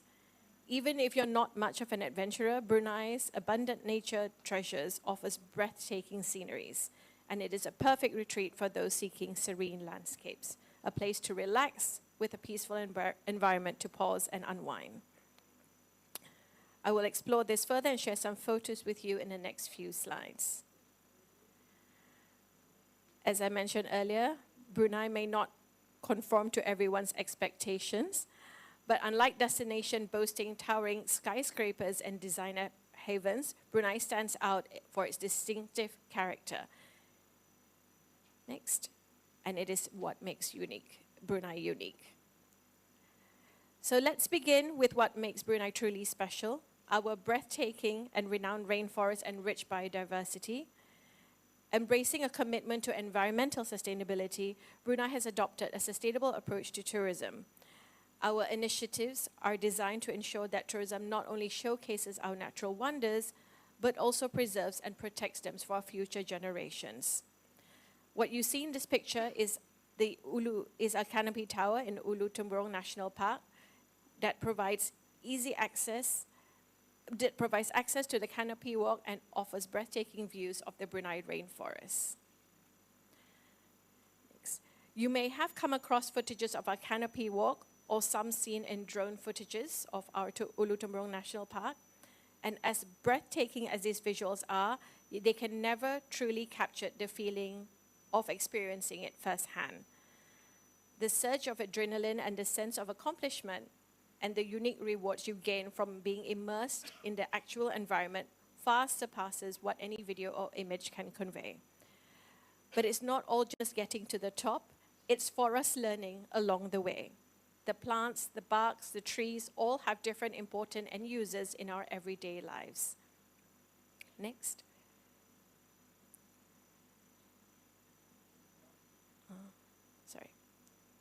To reach the canopy walk, visitors must use the Temuai, which is a long boat, allowing visitors to enjoy a scenic journey along the Tumburong River. And apart from the canopy walk hike, there are many other adventure-friendly activities that you can try in Tumburong, such as trekking in the forest, visiting the waterfalls, and going on river safaris. Next. Our travel agents and tour operators offer a variety of eco-friendly and adventure activities in Tumburong. So whether you're up for a waterfall exploration, water rafting, or river tubing, be sure to incorporate these exciting options into your package itinerary. Next. For those in search of a luxurious yet environmentally friendly retreat, consider staying at the Abode Resort and Spa. This is Brunei's first solar-powered luxury resort, crafted from prefabricated materials and surrounded by pristine mangroves. This resort was opened in late 2021, and the resort provides a range of exciting adventure activities, including nature trails, jungle trekking, river cruises, and bonfires for guests to enjoy. And there are two types of villa offered by this resort, which is the Superior River Tent, ideal for accommodating up to 4 people, and as well as a family riverfront villa, which is a spacious option designed for bigger families of up to 12 people. Next, the Sembiling Eco Village is an eco-lodge providing amazing nature-focused activities such as the forest night walk, river tubing, forest excursion, making the signature bamboo chicken, which is a special dish in Tumburong, by the way, and as well as glamping. Next. And located within the Iban community, Sembiling Eco Village strives for sustainability by safeguarding the environment and making the most of available resources. Additionally to this, we also have Fremi Rainforest Lodge, who also provides accommodation and team building activities in Temburong. And Fremi Rainforest Lodge also offers curated packages, zip lining, wall climbing, and rafting. Okay. Next. Many believe that the adventure activities are only exclusive to Temburong. Brunei offers a variety of other places that provide exceptional opportunities to revel in nature and adventure. And some of the activities you can find include ATV rides, flying fox, diving, snorkeling, bird watching, hiking activities, mountain biking, river excursions, and more. In addition, bird watching and stargazing are all possible activities that can be done in Brunei. One of our visitors in Australia once informed us that he managed to observe over 170 bird species across the country within the 5 times he's visited this country.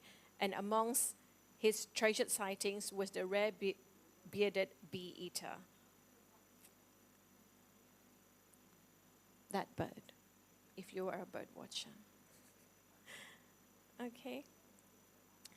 And one of the most famous activities by tourists is the captivating mangrove river cruise.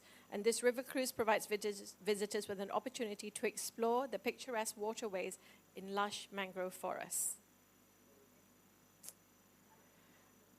Brunei's commitment to maintaining the ecological integrity of its mangroves has garnered recognition under the Queen's Commonwealth Canopy, an initiative that began in 2015 as a network of forest conservation programs throughout the 54 countries of the Commonwealth of Nations. This prestigious acknowledgement reflects the exceptional efforts made to preserve and protect the untouched beauty of Brunei's mangrove ecosystems, showcasing the nation's dedication to environmental conservation on a global scale. Next. While cruising along the Brunei River, we'll always keep an eye out for the fascinating mangrove residents, the proboscis monkeys, and saltwater crocodiles. These incredible creatures add a layer to the river journey, offering a chance to witness the unique, diverse wildlife that Brunei has to offer. And the mangrove river cruise is offered during usually early in the morning and late afternoon. Next.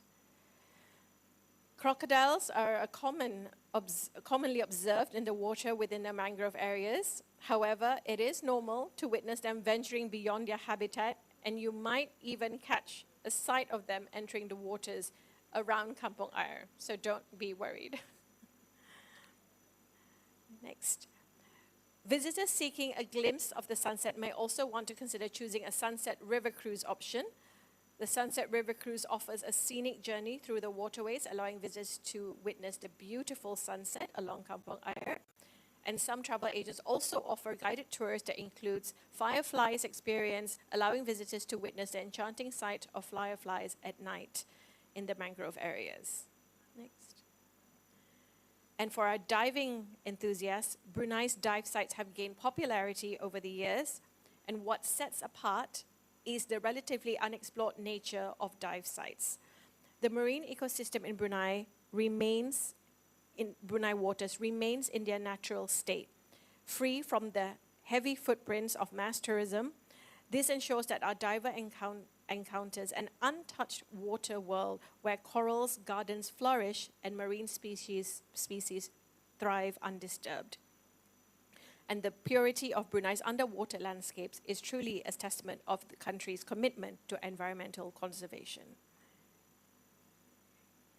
Brunei is also renowned for its shipwreck dives, and there are currently over 30 shipwrecks in Brunei waters and are home to millions of micromarine species. Brunei also serves as a premier golfing destination in Southeast Asia. And whether you are a seasoned golfer or a novice looking to explore the sport, Brunei provides a range of meticulously designed courses that cater to various skill levels and preferences. Currently, there are 5 courses available in the country, which is the Empire Golf and Country Club, Pantai Mentiri Golf Club, Royal Brunei Airlines Golf Club, Panaga, and also Panaga Golf Club. Next. Brunei also offers numerous captivating waterfalls, locally known as Awasai, making an ideal destination for enthusiasts for trekking and hiking. And of course, there are scenic trails that leads to natural wonders, offering the opportunity to explore Brunei while engaging in outdoor activities. So there are several of these waterfalls dotted around Brunei and even the city center. Okay. Next. Next. Okay.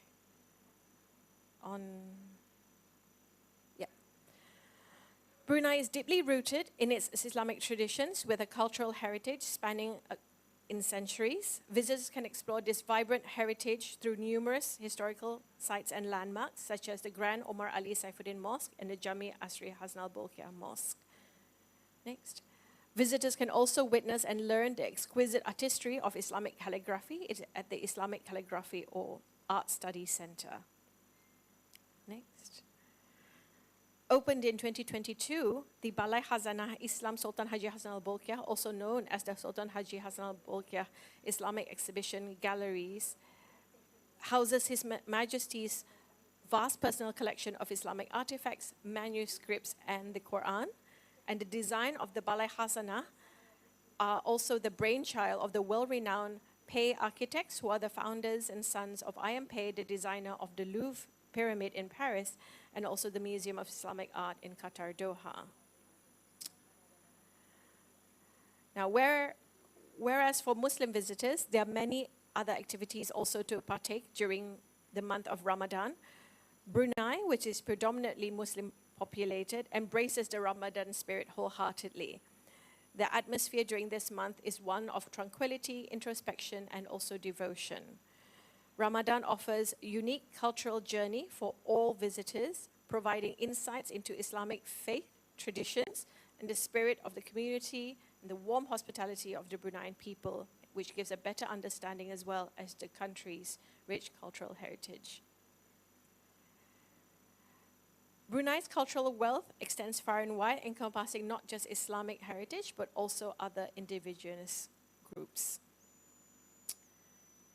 And there are various activities that tourists can enjoy to learn about the unique traditions of these diverse communities, such as cultural demonstration, trying out traditional games, or partaking in the preparation of authentically indigenous ethnic dishes. Visitors are welcomed to participate with the locals on this kind of activities. Next. So these are the various local foods that you must try. For those of you who this is your first time in Brunei, these are the local foods that I think you must try when you come to Brunei, and especially the next slide, is the nasi katok, which is a dish which is only $1.50, I think, for now. And this is the most popular and most simple dish that you can get in Brunei Darussalam. It is extremely delicious, and we are known for the nasi katok. Okay, and you can get them mostly anywhere in any commercial areas. Next, while the primary emphasis of this presentation evolves around nature and nature, allow me to also share some beautiful landmarks that we have. Okay, so this is all located in the city center of Bandar Seri Begawan, the frame, at the Eco Corridor. And this is, of course, our famous Taman Mahkotli Jubilee Emas, a beautifully landscaped park dedicated to commemorate the Golden Jubilee of His Majesty, the Sultan Bolkiah's reign. And of course, as mentioned earlier on, another unmissable experience is our breathtaking sunsets. So whether you are on top of a hill or whether you are by the beach, witnessing our sunsets is truly magical. And one of our favorite locations to catch the sunset is at the Empire Hotel, where it offers a panoramic view of the South China Sea and the beautiful sunset. Next here is the Water Village. So you have a chance with our operators to go and see the Kampong Air. Please do take a visit. This is also known as the Venice of the East. and it is located right in the city center of the capital. And earlier on, we saw in the videos is our Sultan Omar Ali Saifuddin Bridge, which is so far one of the longest bridges in Southeast Asia, connecting the Brunei Muara district to the Temburong district. And finally, our Tasik Marimbun, often known as the Blackwater Lake, is a pristine oasis nestled within the heart of the Tutong district, and is not only a picturesque natural wonder, but it also has a lot of ecological significance in the country. Okay. And with that, I end my presentation with Wabillahi Taufiq wa Hidayah. Wassalamu alaikum warahmatullahi wabarakatuh. Thank you.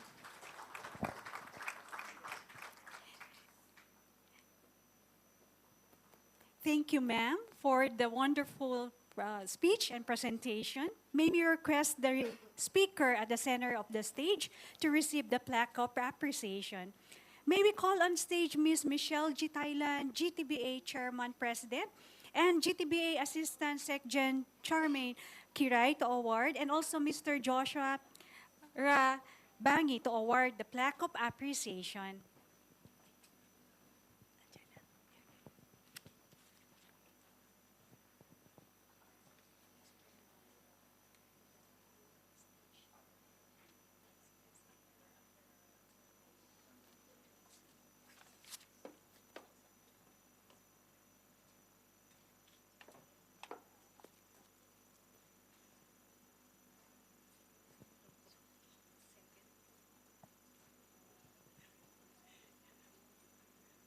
Thank you, ma'am.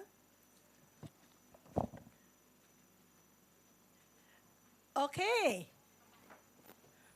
Are you sleeping now? Okay, to break the ice, and you are lagging attention, no? Because I see you sleeping there at the back. Okay, we will entertain you with another dance number from the Brunei Cultural Dancers. Put your hands together for the Brunei Cultural Dancers.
kenangan pantainya baru. Ramai orang melepas lelah, indah kenangan hati terharu. Rasa rindu terubat sudah.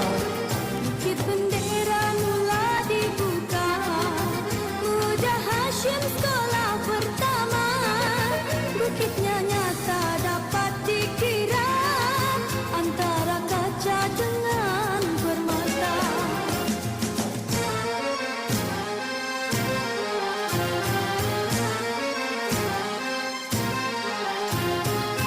Pulut panggang dipegang tutup, masyhur sudah seluruh negeri.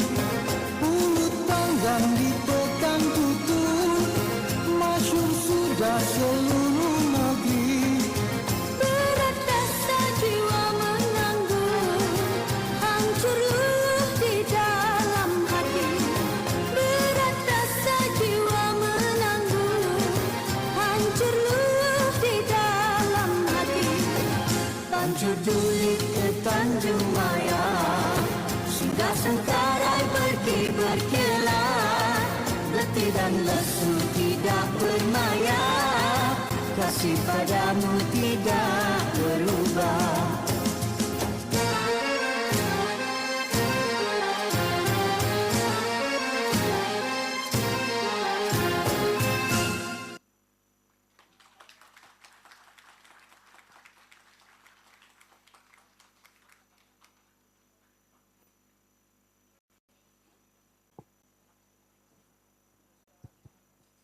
Thank you so much. Thank you, ladies and gentlemen. Okay.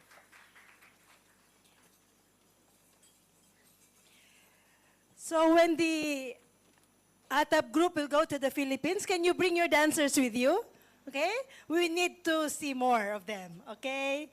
So while preparing the stage for a landmark, agreement, which is the highlight of today's activity, it is the MOA signing between GTBA and ATAP group of in Brunei.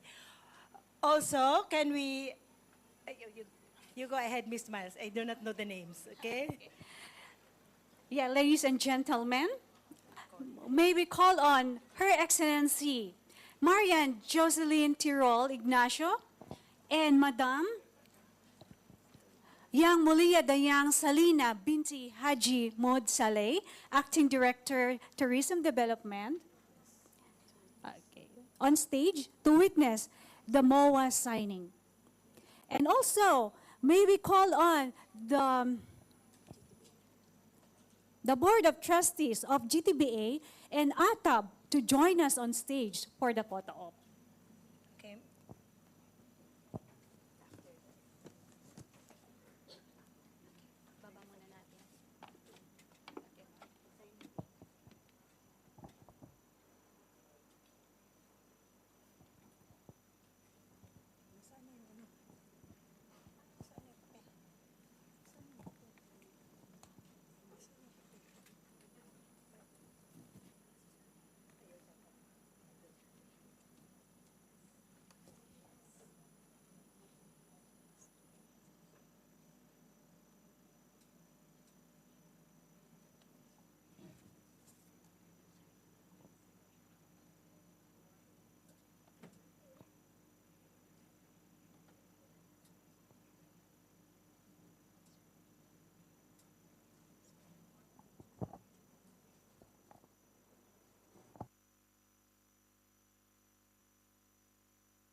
There you have it, ladies and gentlemen. A landmark agreement between Brunei and the Philippines. Thank you so much. The board of directors, Okay, I will have a photo op. with the board With- board of directors of GTBA and ATAP to join us on stage.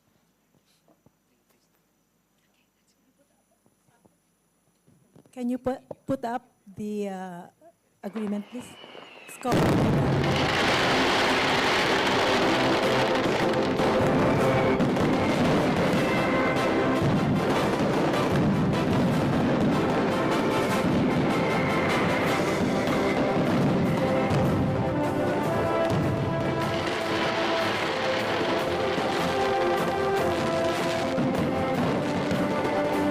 Can we call the ATAP group, please? Please join us.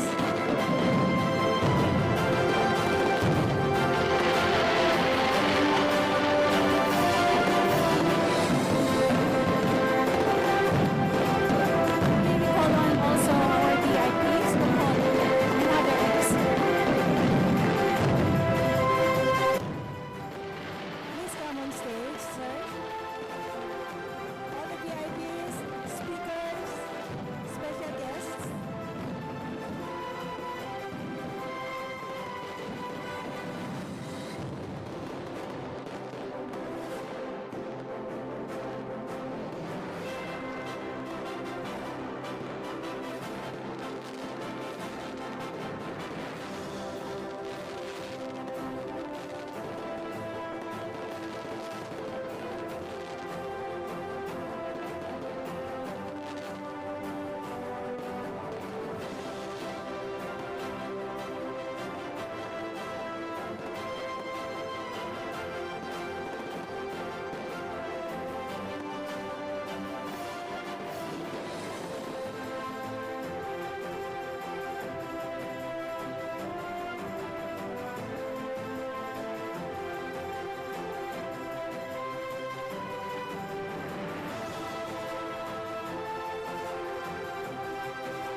Thank you so much.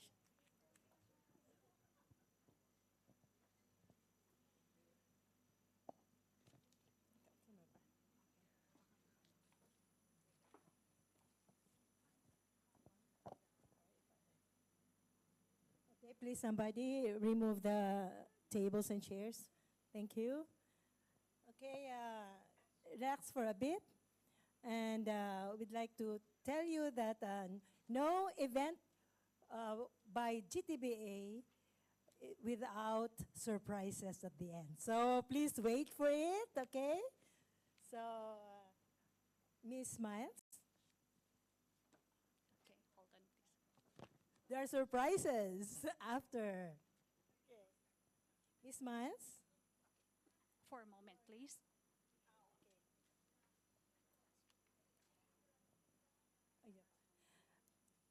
Will somebody carry this up, please? Okay, the surprises I mentioned are prizes, no? There are some prizes, raffle prizes. I guess you got your tickets or numbers? Okay, you wait for it. I hope you got your numbers. Wait, maybe you did not register outside. Okay. Can you put it this? We have two more speakers, then we'll start our B2B business, okay?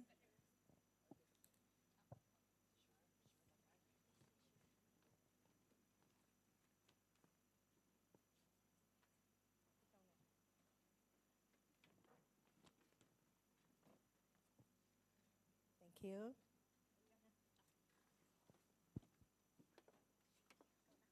Thank you, ma'am.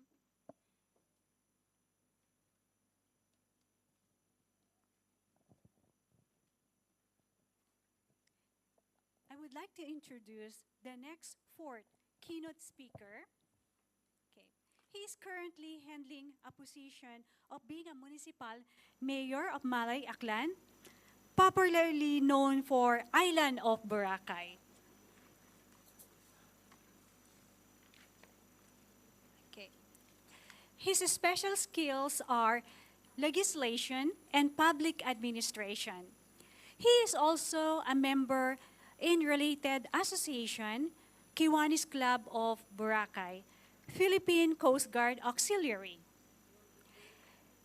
He has a service record in the government as a Sangguniang Bayan member. He was also a municipal vice mayor, Sangguniang Bayan member, acting municipal mayor, and today, presently, he is the municipal mayor since May 9, 2020. He is also a certified public accountant. Ladies and gentlemen, please welcome Mayor Frolibar S. Bautista.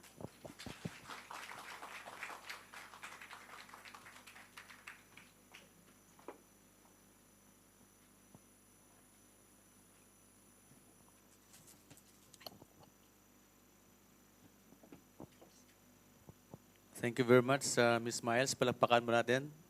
Big hands for Ms. Miles. Well, I have a very long list of to be acknowledged here, but please allow me. To His Excellency Tran An Vo, Ambassador of Vietnam to Brunei, Darussalam. Right, ma'am? Please acknowledge. Ms. Tang Men Tan Thao, a companion of Ambassador of Vietnam. His Excellency Dr. Ahmad Obaidillah, Ambassador of Indonesia to Brunei Darussalam. Her Excellency Nar Asira Mahadi, a Malaysian High Commission to Brunei Darussalam. Her Excellency Ms. Busara Kanchanalai, Ambassador of Thailand to Brunei Darussalam. Her Excellency Vanessa Ye Peng Xie, Taipei Economic Culture. Her Excellency Mori Rika, Embassy of Japan to Brunei Darussalam. My co-speakers from the Philippines, of course, Mr. Arturo Bongcato Jr., from a group of General Manager of Bigger World Hotels and Resorts. We have here also R.D. Charlene Sabala Batin, National Capital Regional Director of the OT. Her Excellency Marian Jocelyn Arterol Ignacio, a Philippine Ambassador to Brunei. Jerusalem, ma'am. Ms. Xiang Molya Dayang Salina Binti Haji Maud Sali, the Acting Director of Brunei Darussalam. Department, Tourism Development Department of Brunei Darussalam. And of course, the ATA President, Haji Sabli Arsad, sir. The officers and members. Of course, GTBA President Michelle G. Thailand, the officers and members. Palakpak naman kayo dyan. And of course, the Boracay delegations. The Sir Felix de Los Santos Jr., our Chief Tourism Officers of LGU Malay. Dindu Salazar, the Chairman of the Boracay Foundation Incorporated. Cedric Sason, the President of Boracay Foundation Incorporated. Maya Israel, the President of Boracay Mines Alliance. Claribel Casimiro, the Boracay Island Travel Agencies and Tour Operators or Bita TUA Vice President.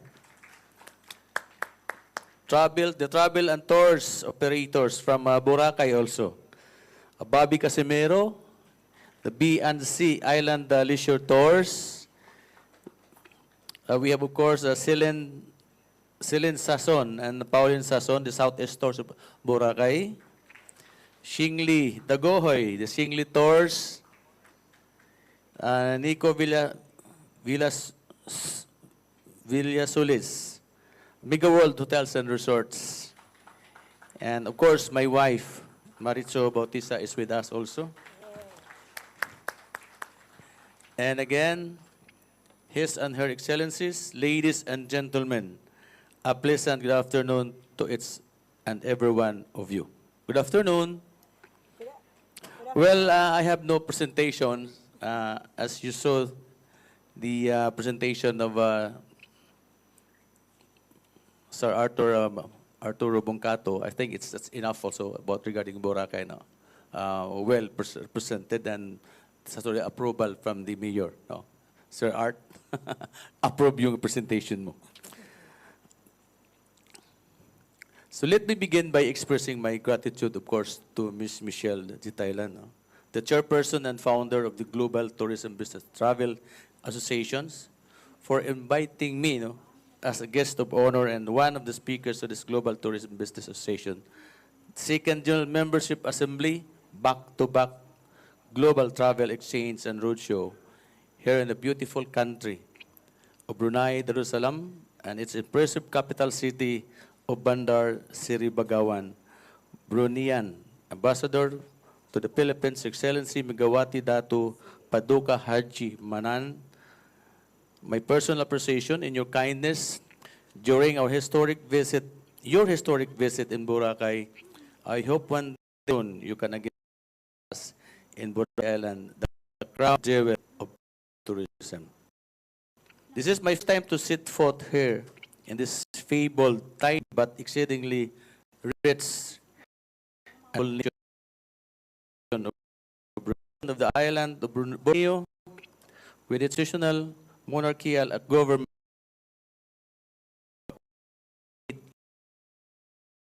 and Prime Minister's Majesty Hassan al-Bolkiah Ibn Omar Ali Saifuddin III. I am very much impressed with the kindness and hospitality traits of the Bruneian people, which are having striking similarities with the kindness and hospitality traits of Filipinos, my countrymen in the Philippines. Embedded in the pre-Spanish historical narrative of our country's cultural heritage that is written in the Magaragtas is the story of kinship and cultural ties between our two peoples. In school, particularly in our history class, we were told that our forefathers originally came from the island Sultanate of Borneo. They were known as the 10 Bornean Datos, led by Dato Puti, who migrated to the island of Panay in the Visayas region, who bought the entire island of Panay from the aboriginal Itas and rulers of the said island, King Maraod and Queen Maniwang Tiwang. And in exchange of the island of Panay were a golden salakot or headdress and a golden necklace. This is the famous the barter of Panay in our history.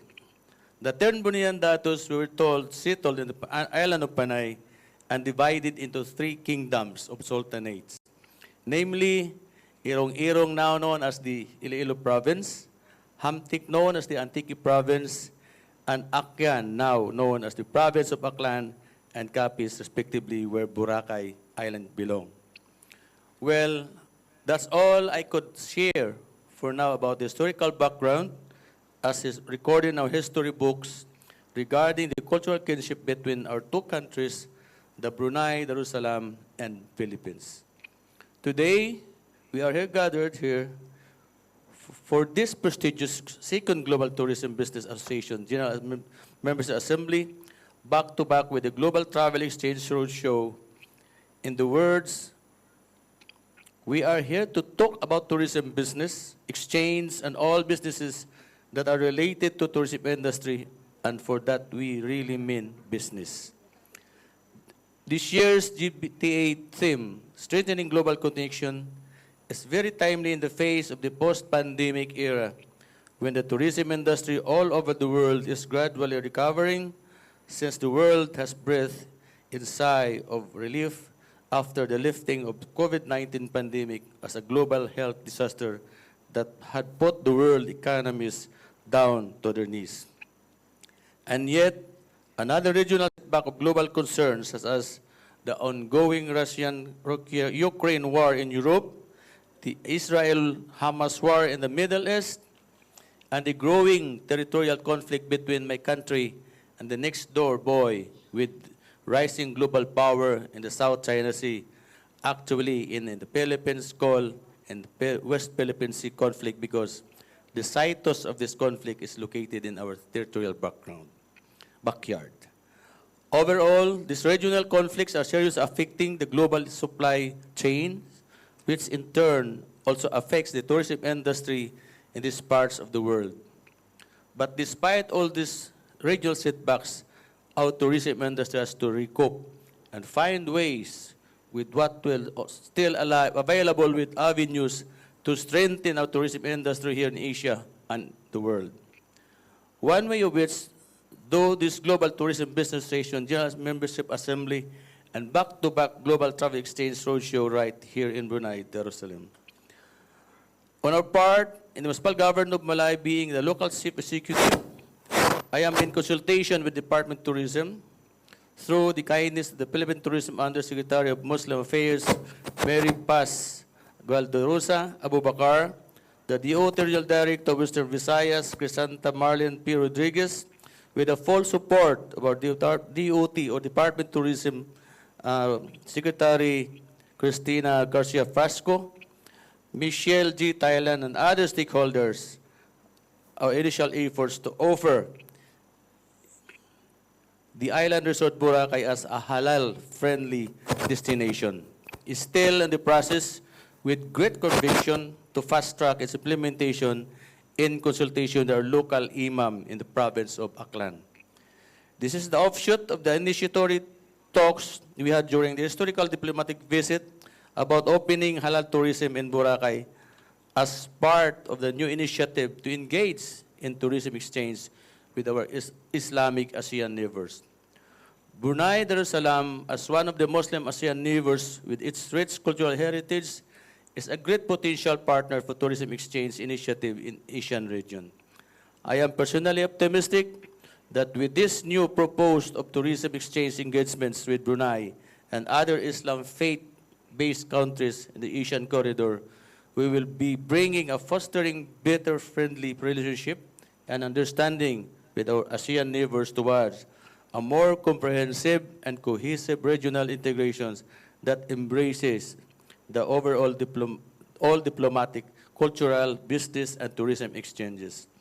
Having said that, the prospect of global travel exchange and roadshow initiative is getting brighter than ever, and the fruits of our collective efforts and labor are now within reach. Let us make tourism exchange partnership a reality now. Mabuhay tayong lahat. Thank you and God bless us all. Thank you, Mayor.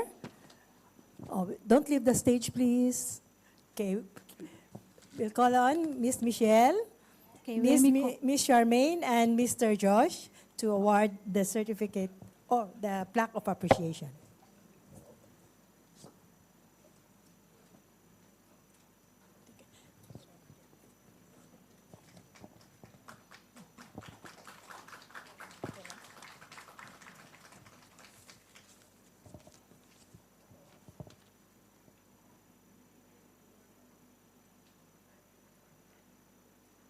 Thank you, Mayor. The mayor of one of the most beautiful islands and beaches in the world, Boracay. Yay. Okay. All right.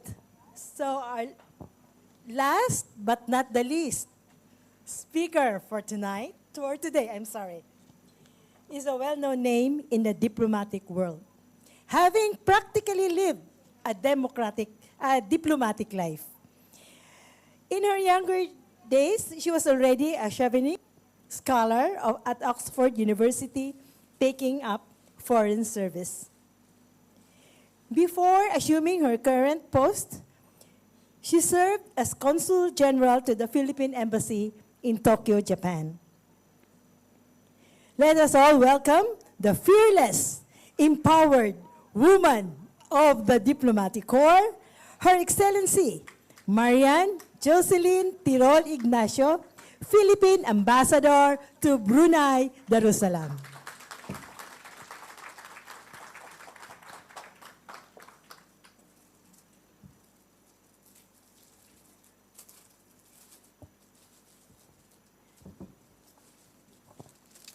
So thank you so much for the really kind introduction. I feel so empowered now. But it's really lovely to see mga kababayans. Here's a really warm welcome to Brunei Darussalam. I know for many of you, this is your first time to set foot in the Sultanate, and I hope it was a very beautiful and pleasant surprise and experience. No? I'm very happy and proud to have been ambassador here for 2 years. I am not, in fact, the first Tirol to be ambassador here. Around, I think, 7 ambassadors before me, there was also an ambassador Tirol who was also my uncle. So my designation here, in fact, is very sentimental to me, no? And I've been saying earlier that he still is very warmly remembered here in Brunei Darussalam. So my presentation today is, you have to bear with me. It's a little bit wordy, no? But I would like to begin, of course, by giving my acknowledgements. So first of all, Ms. Michelle Tailan, Global Tourism Business Association President, Mr. Haji Sabli bin Haji, Association of Travel Agents Brunei President, Honorable Frolibar Bautista, Mayor of Malay, and of course, my favorite hometown in Boracay, Ms. Charlene Zabala Batin, DOT, NCR Regional Director, Yang Mulya Dayang Salina Binti Haji Muhammad Saleh, our Tourism Development Department Acting Director, and of course, ang aming ang galing-galing na representative from Mega World. You know, he told me earlier that he was a good friend of my uncle sa Davao, and I'm really, thank you so much for that. You know, this is actually a personal, in a way, it's a personal, I would have wanted it to be a more personal speech. I actually grew up when I was a child in Boracay. I used to go there in the summers, and this was in the 1960s, which tells you how old I am, no? But I remember Boracay very differently from many people. It was not a tourism destination at the time, no? But we had already started to have an influx of people who wanted to see its beauty. It was at the time still a coconut country, and that was the business that my family was in. And that's also the reason why I have my roots there in Boracay.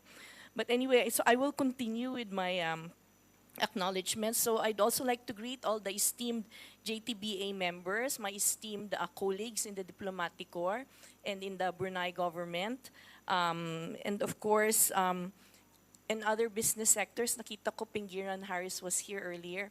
So maybe I'll say all the, in Brunei, this is how they do it. So they say Pinggiran, Pinggiran, Dato, Dato, Datin, Datin, Pehin, Pehin, Tuan, Tuan, Puan, Puan. Okay, so ladies and gentlemen, good afternoon. So I have to say it's an absolute honor to be before you at this prestigious GTB Global Travel Exchange and Roadshow and the second JTBA General Membership Assembly. So we're actually here, I think, to explore opportunities to forge new partnerships, which we did with our earlier signed MOA, and ultimately to inspire travelers to embark on unforgettable journeys. And as many of you are from Boracay, I hope, unforgettable journeys to Boracay. So today I have the pleasure of actually discussing the huge potential promoting tourism between two beautiful destinations, Boracay, Philippines, Philippines and Brunei. Okay, so there are actually many advantages to having a linkage between the Philippines and Brunei, no? If you want to imagine natural beauty with virgin rainforests and pristine beaches, you want to talk about rich cultural and historical traditions, delectable foodways, warm hospitality. These are some of the shared treasures that await travelers here in both Brunei and in the Philippines. So as travel professionals, you have the unique privilege and responsibility to open the eyes of the world to see these wonders, encouraging a mutually beneficial exchange of tourism between our two countries. So the benefits are actually not hard to imagine.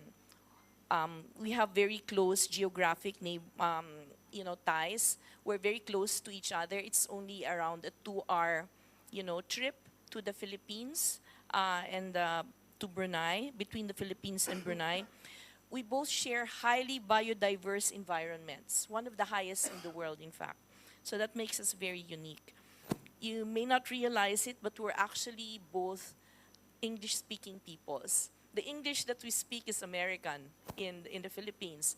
The English that they speak here in Brunei is British. But nevertheless, majority speak very, very good English. So we're also, blessed with very old, treasured cultural and historic traditions. We are members of ASEAN. We are members of BIMPIAGA. And this year, we're celebrating the 40th anniversary of the Philippine-Brunei diplomatic relations. No? So it's a special year. So I'm really very happy that you were able to come this year because it is a special year for us. In fact, one of the highlights of the commemoration was the state visit of the President earlier this year. So he came on the 28th to the 29th of May. And one of the successes of his visit is the signing of an MOU on tourism cooperation. Now, the agreement endeavors to strengthen, promote, and develop cooperation in 4 ways. So first, to increase tourism arrivals to and between our countries from world tourist-generating markets. Second, to encourage wider distribution of visitors to the various tourist destinations and attractions in each other's countries. Third, to encourage visits to each other's countries by our respective nationals and residents. And fourth, to encourage a healthy growth of the tourism industry in both countries. So I think that the second assembly of the Global Tourism Business Association held here in Brunei with the theme of strengthening global connection could not have come at a better time. So in the MOU, the Philippines and Brunei agreed to cooperate in 17 areas. So medyo madami yan. So kung gusto nyo, if you want to read, it's actually on the PowerPoint presentation. So we're still awaiting the ratification, the Philippine ratification of the agreement. And once this is completed, then the next step is to establish a joint working group for the implementation of the MOU. Now, according to the new agreement, both countries will collaborate on promoting a number of things. First and foremost, Muslim-friendly tourism and halal tourism concepts, an exchange of best practices in the organization, management, and business operations of tourism activities, manpower training, joint promotion programs, tour package development, medical and health tourism, encouraging tourism investment, promoting community-based tourism and ecotourism initiatives, boosting MICE tourism, information exchange, standardization and certification, exchange and IT development, gender and development programs, and promoting commercial arrangements among national airlines. So to quote Secretary Christine Garcia Frasco, the collaboration is expected to enhance the overall tourist experience, strengthen economic ties, and contribute to the sustainable development of the tourism industry in both countries. So the Global Travel Exchange and Roadshow aims to jumpstart the work to be done on the 17 areas of tourism cooperation. So we hope by promoting a dual destination and perhaps even a multi-destination itinerary that includes both the Philippines and Brunei, we can offer travelers a diverse and enriching experience. So the vibrant energy of the Philippines paired with the serene elegance of Brunei creates a perfect balance that caters to a wide range of interests. Now, the work of the embassy in Brunei to promote the Philippines, of late has focused on several endeavors. First of all, it is important to be able to identify the market. So part of my presentation will be talking about the Brunei tourists, no? So you will recognize them. According to the World Tourism Organization, Brunei tourists have one of the highest per capita travel expenditures among ASEAN countries. On average, Bruneians spend about 1,500 to 2,000 US dollars per trip. Now, I believe the Brunei Tourism Development Department reports that Bruneians often spend approximately 200 to 300 US dollars per day during international trips. And this is significantly higher than the global average daily expenditure, which is 150 US dollars. Okay, so they're great tourists to have around. So on the average, the Bruneian tourist spends about, I guess, 250 per day, no? So where do they spend it on? Accommodations, dining, shopping, and entertainment. So for a week-long trip, Bruneian tourists have a lot of high spending power. Okay. Now, according to the Tourism Malaysia, the Bruneian tourist spends more on shopping, no, than anything else, dining and luxury accommodations compared to other tourists from ASEAN member states. So in Singapore, the Singapore Tourism Board notes that the Bruneian visitors are among its top spenders as well. So for Malaysia, they spend around 700 US dollars. For Singapore, they spend about 900 US dollars per trip. So as I mentioned, shopping is a primary activity for Bruneian tourists. They are particularly attracted to shopping malls and luxury brands. Medical tourism is also significant for them. Now, market research from Euromonitor International highlights the Bruneian tourists as preferring premium services and products. They are more likely to stay in 4 or 5-star hotels, dine at high-end restaurants, and purchase luxury goods. In fact, a survey by Agoda reveals that about 60% of Bruneians choose upscale accommodations. Now, airlines such as Royal Brunei Air report that a significant proportion of their passengers opt for business class and premium economy. They also tend to travel frequently, with multiple trips abroad each year. A survey by Visa found that Bruneians take an average of 2.5 international trips per year, no? Which is generally in ASEAN countries. Their trips last from 7 to 10 days.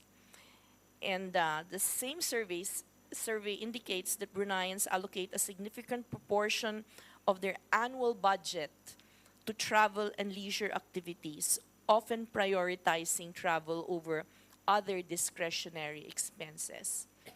So for us, they're an ideal market. No? So I think it would be worthwhile listening to what kind of tourists they are, because we definitely want to have them in our country. So they typically stay 3 to 5 days during short trips, up to 10 days for longer vacations. But their preferred destinations are Malaysia, Singapore, and Indonesia.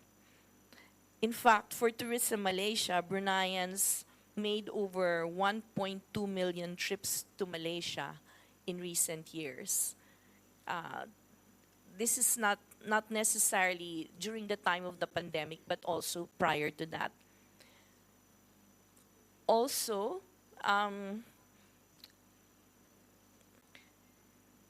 for the Singapore Tourism Board, they report that Bruneians made around 100,000 trips to Singapore annually, so which is also rather high. And finally, for Indonesia, Bruneians tended to visit Bali and Jakarta. So for both the case of Singapore and Malaysia, the primary reason for travel was really shopping, medical tourism, and leisure. For Indonesia, it was more a blend of cultural experience, beaches, and shopping opportunities. So if you look at this, then you can see that there might be interest in the Philippine market, no, in the Philippines as a tourism destination. And this is the nice thing about Bruneian tourists.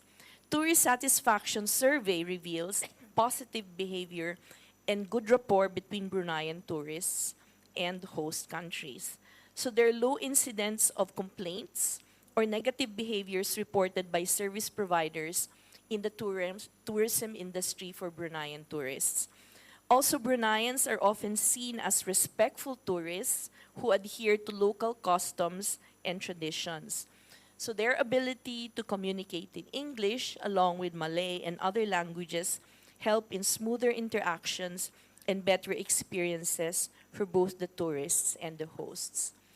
I'm not really going to talk about the Filipino tourists, but my understanding is that many of the tourists from the Philippines right now, not majority, but maybe possibly half, are the younger generation, mostly millennials, and they do a lot of their bookings online, which is a very interesting demographic, no?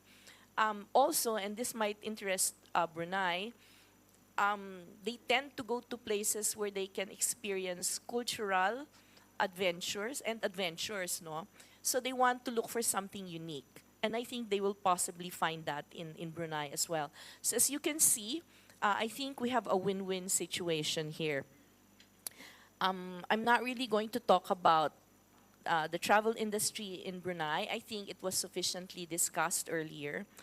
What is the embassy doing right now? What is it focusing on?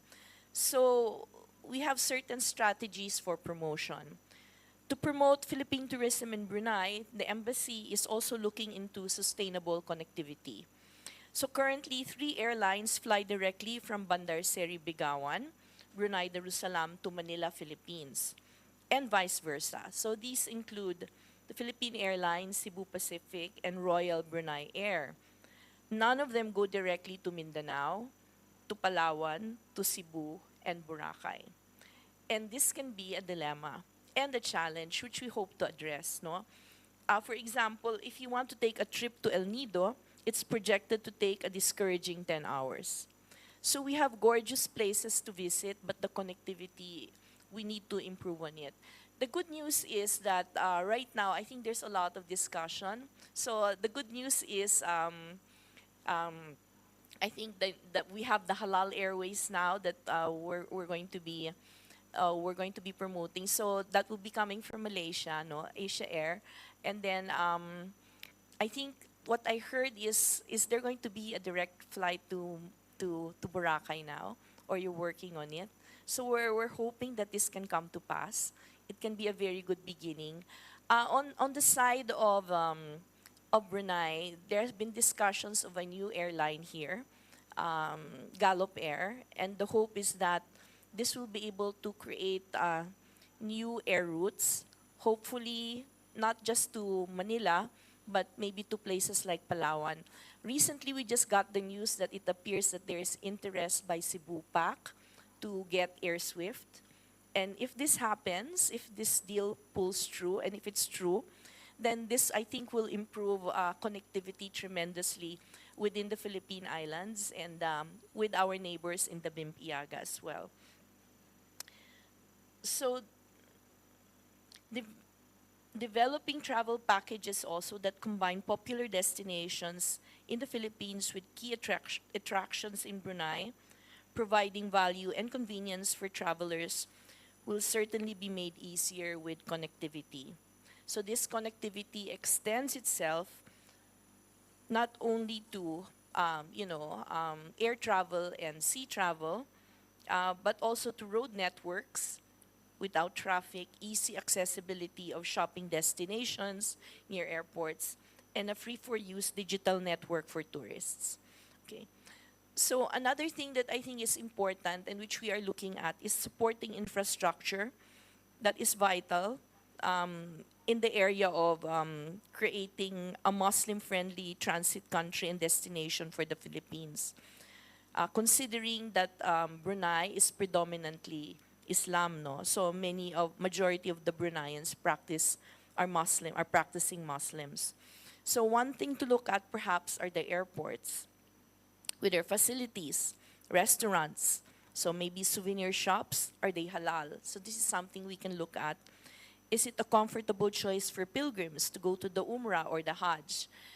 It's interesting for me that it was commented to me recently that there are a number of Bruneians now who, when they travel to Canada, for example, or other countries in the West, they actually decide to pass by the Philippines because as a transit route. Because one, it's cheaper. Two, it's so convenient because we have many air routes that go to the Middle East.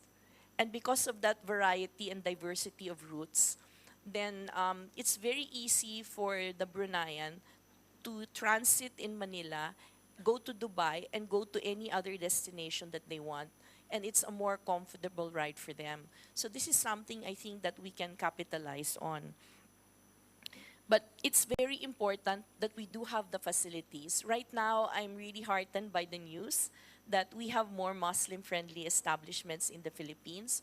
And my push has always been to do Muslim-friendly accommodations, particularly in tourist destinations.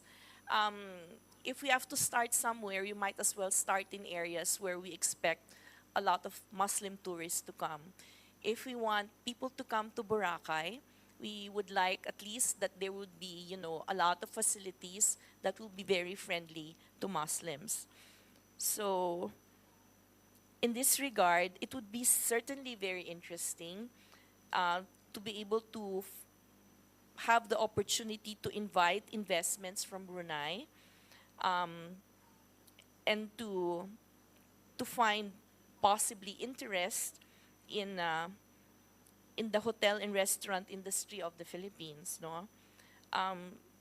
Since they are experts in the halal industry here in Brunei, perhaps they can, parlay their expertise and, in tourism destinations of the Philippines, perhaps they can concentrate and open business there.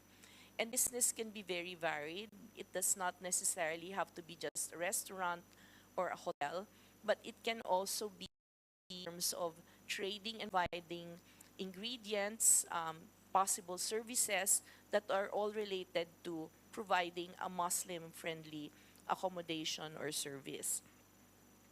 So what's interesting for us is that we have 12 million Muslims in the Philippines. This is a much bigger number than the 450,000 Muslims, more or less, than here in Brunei Darussalam, no? Because that's the approximate population of Bruneians in this.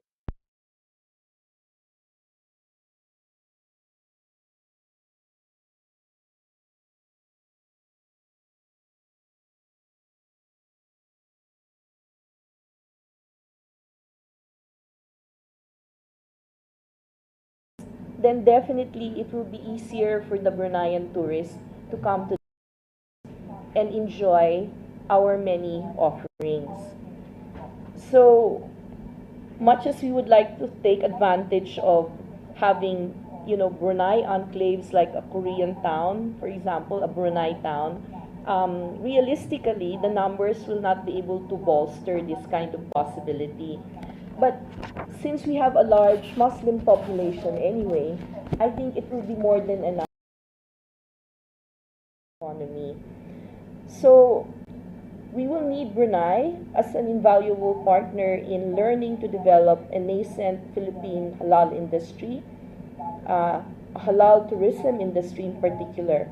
And what would be interesting is, in fact, not just that, but perhaps a Islamic banking industry. Because we do need banks where you can course money through that many Muslims feel very comfortable and secure in to be able to push.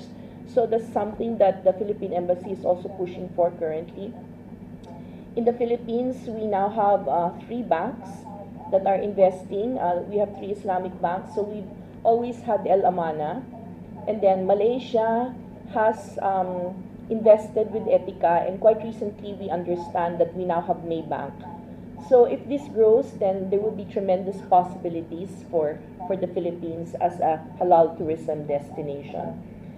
So the Philippine Embassy in Brunei also thinks that it has an ace up its sleeve. And ano tong benefit namin, ano yung aming lakas. So we have approximately 22,000 Filipinos who are living in Brunei. And this is a very big plus. So their presence was in fact the thing that made possible for us to retain at least one flight a week during the pandemic.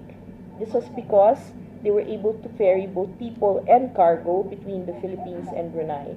So you can see here that it remained, because we have Filipinos living in Brunei, it does make it profitable to continue to have air routes between the Philippines and Brunei Darussalam. Now, the presence of Filipinos as the third largest number of migrants in Brunei also helps to promote Philippine culture, Philippine products, and it helps to brand the Philippines as a country. So we have a great reputation here. No, we're seen as a caring, a creative, fun-loving, and hospitable people. We're seen to produce the best mangoes in the world, delicious halo-halo. We are home to the best ube ice cream, and of course the popular Jollibee Chicken Joy. And these are very, very big pluses. Okay. So these are the Filipino icons that the Philippine Embassy continues to highlight in the Sultanate, because we think that this kind of cultural exchange accrues to making us a very popular destination and something friendly for Bruneians. Now, we would encourage, in fact, joint marketing initiatives that highlight the unique attractions of both our countries so that we can captivate potential create a tourists. seamless travel experience. So as I mentioned earlier, the creation of dual destination itineraries and the expansion to other BIMP-IAGA countries with destination itineraries might further support these initiatives. We're also encouraging cultural exchange programs to enhance mutual understanding and appreciation. This is a continuing strategy of the Philippine Embassy, which we employ to be able to foster a deeper connection between our countries. Finally, leveraging social media platforms to showcase the beauty and experiences of both destinations is possible so that we can reach a global audience and inspire wanderlust. No? So, as I mentioned earlier, many of the Filipinos rely a great deal on online knowledge. They book online, they look for the destinations online, they research their destinations online, and if they see something very attractive in Brunei Darussalam, then there will definitely be a pull factor here. So the use of social media is already being done by our tourism institutions, and the Philippine Embassy in Brunei is also looking into how to further enhance the use of social media to promote its objectives. I think the latest that we've been doing is we've been in touch with food bloggers here in Brunei. And we hope to be able to expand that cooperation, to be able to bring Filipino food bloggers to Brunei as well and create, a great cooperation and understanding of our two cultures. So in conclusion, promoting tourism between the Philippines and Brunei isn't actually just about boosting numbers. It's about creating unforgettable memories and fostering deeper connections between our countries.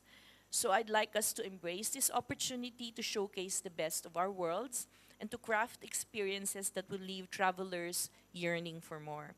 So I hope we can put in the nuts and the bolts and build the scaffolding so that we can turn these dreams into reality. So let's make the Philippines and Brunei the top choices for every traveler seeking a remarkable adventure.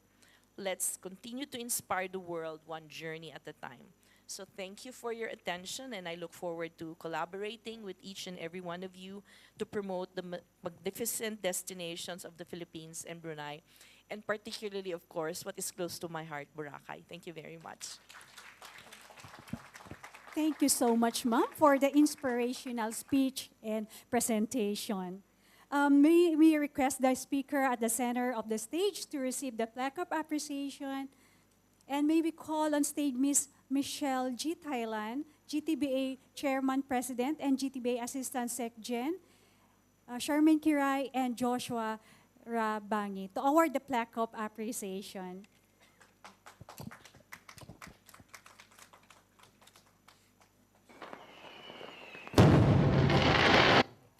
Okay, may we call on everyone to have a photo op, our VIPs and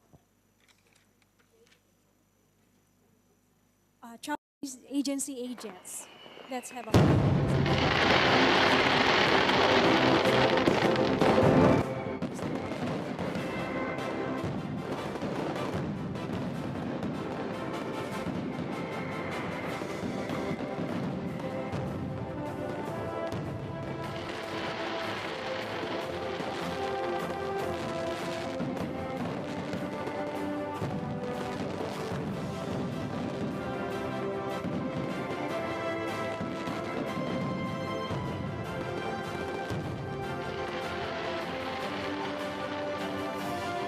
agents, travel agency agents, please come. Everyone, please come and join us.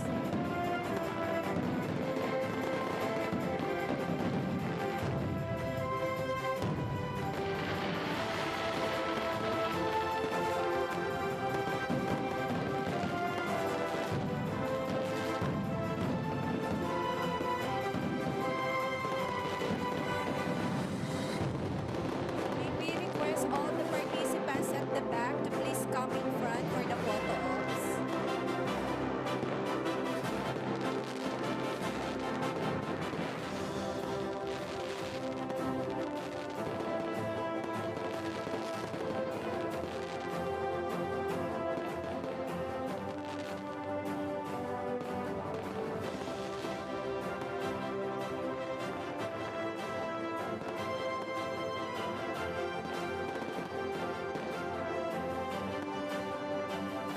Everybody, please come. Come and join us. Everyone at the back, please come and join us. Join us. Join us, come on, don't be shy. Let's have a photo. Join us, everyone. Thank you.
Love GTBA, love Brunei, love the Philippines.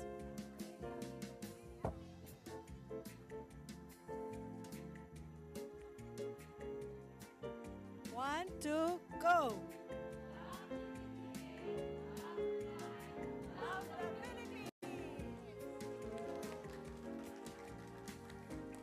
Okay, thank you.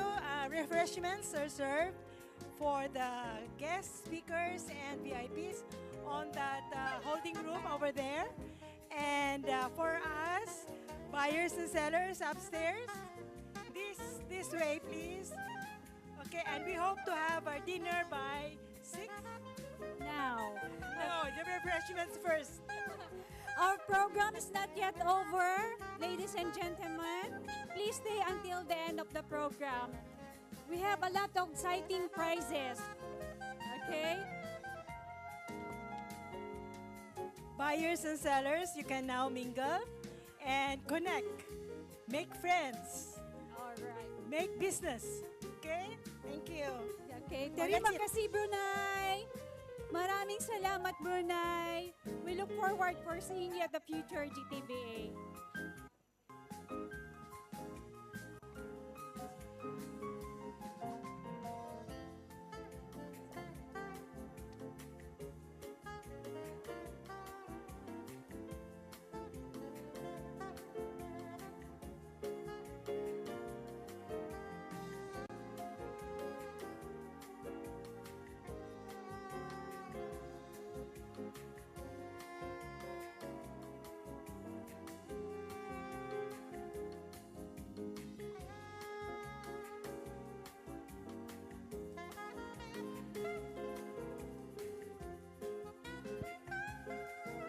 Ayaw na. Let's have some refreshments first. Here, upstairs. Yeah, go upstairs. For the speakers, they can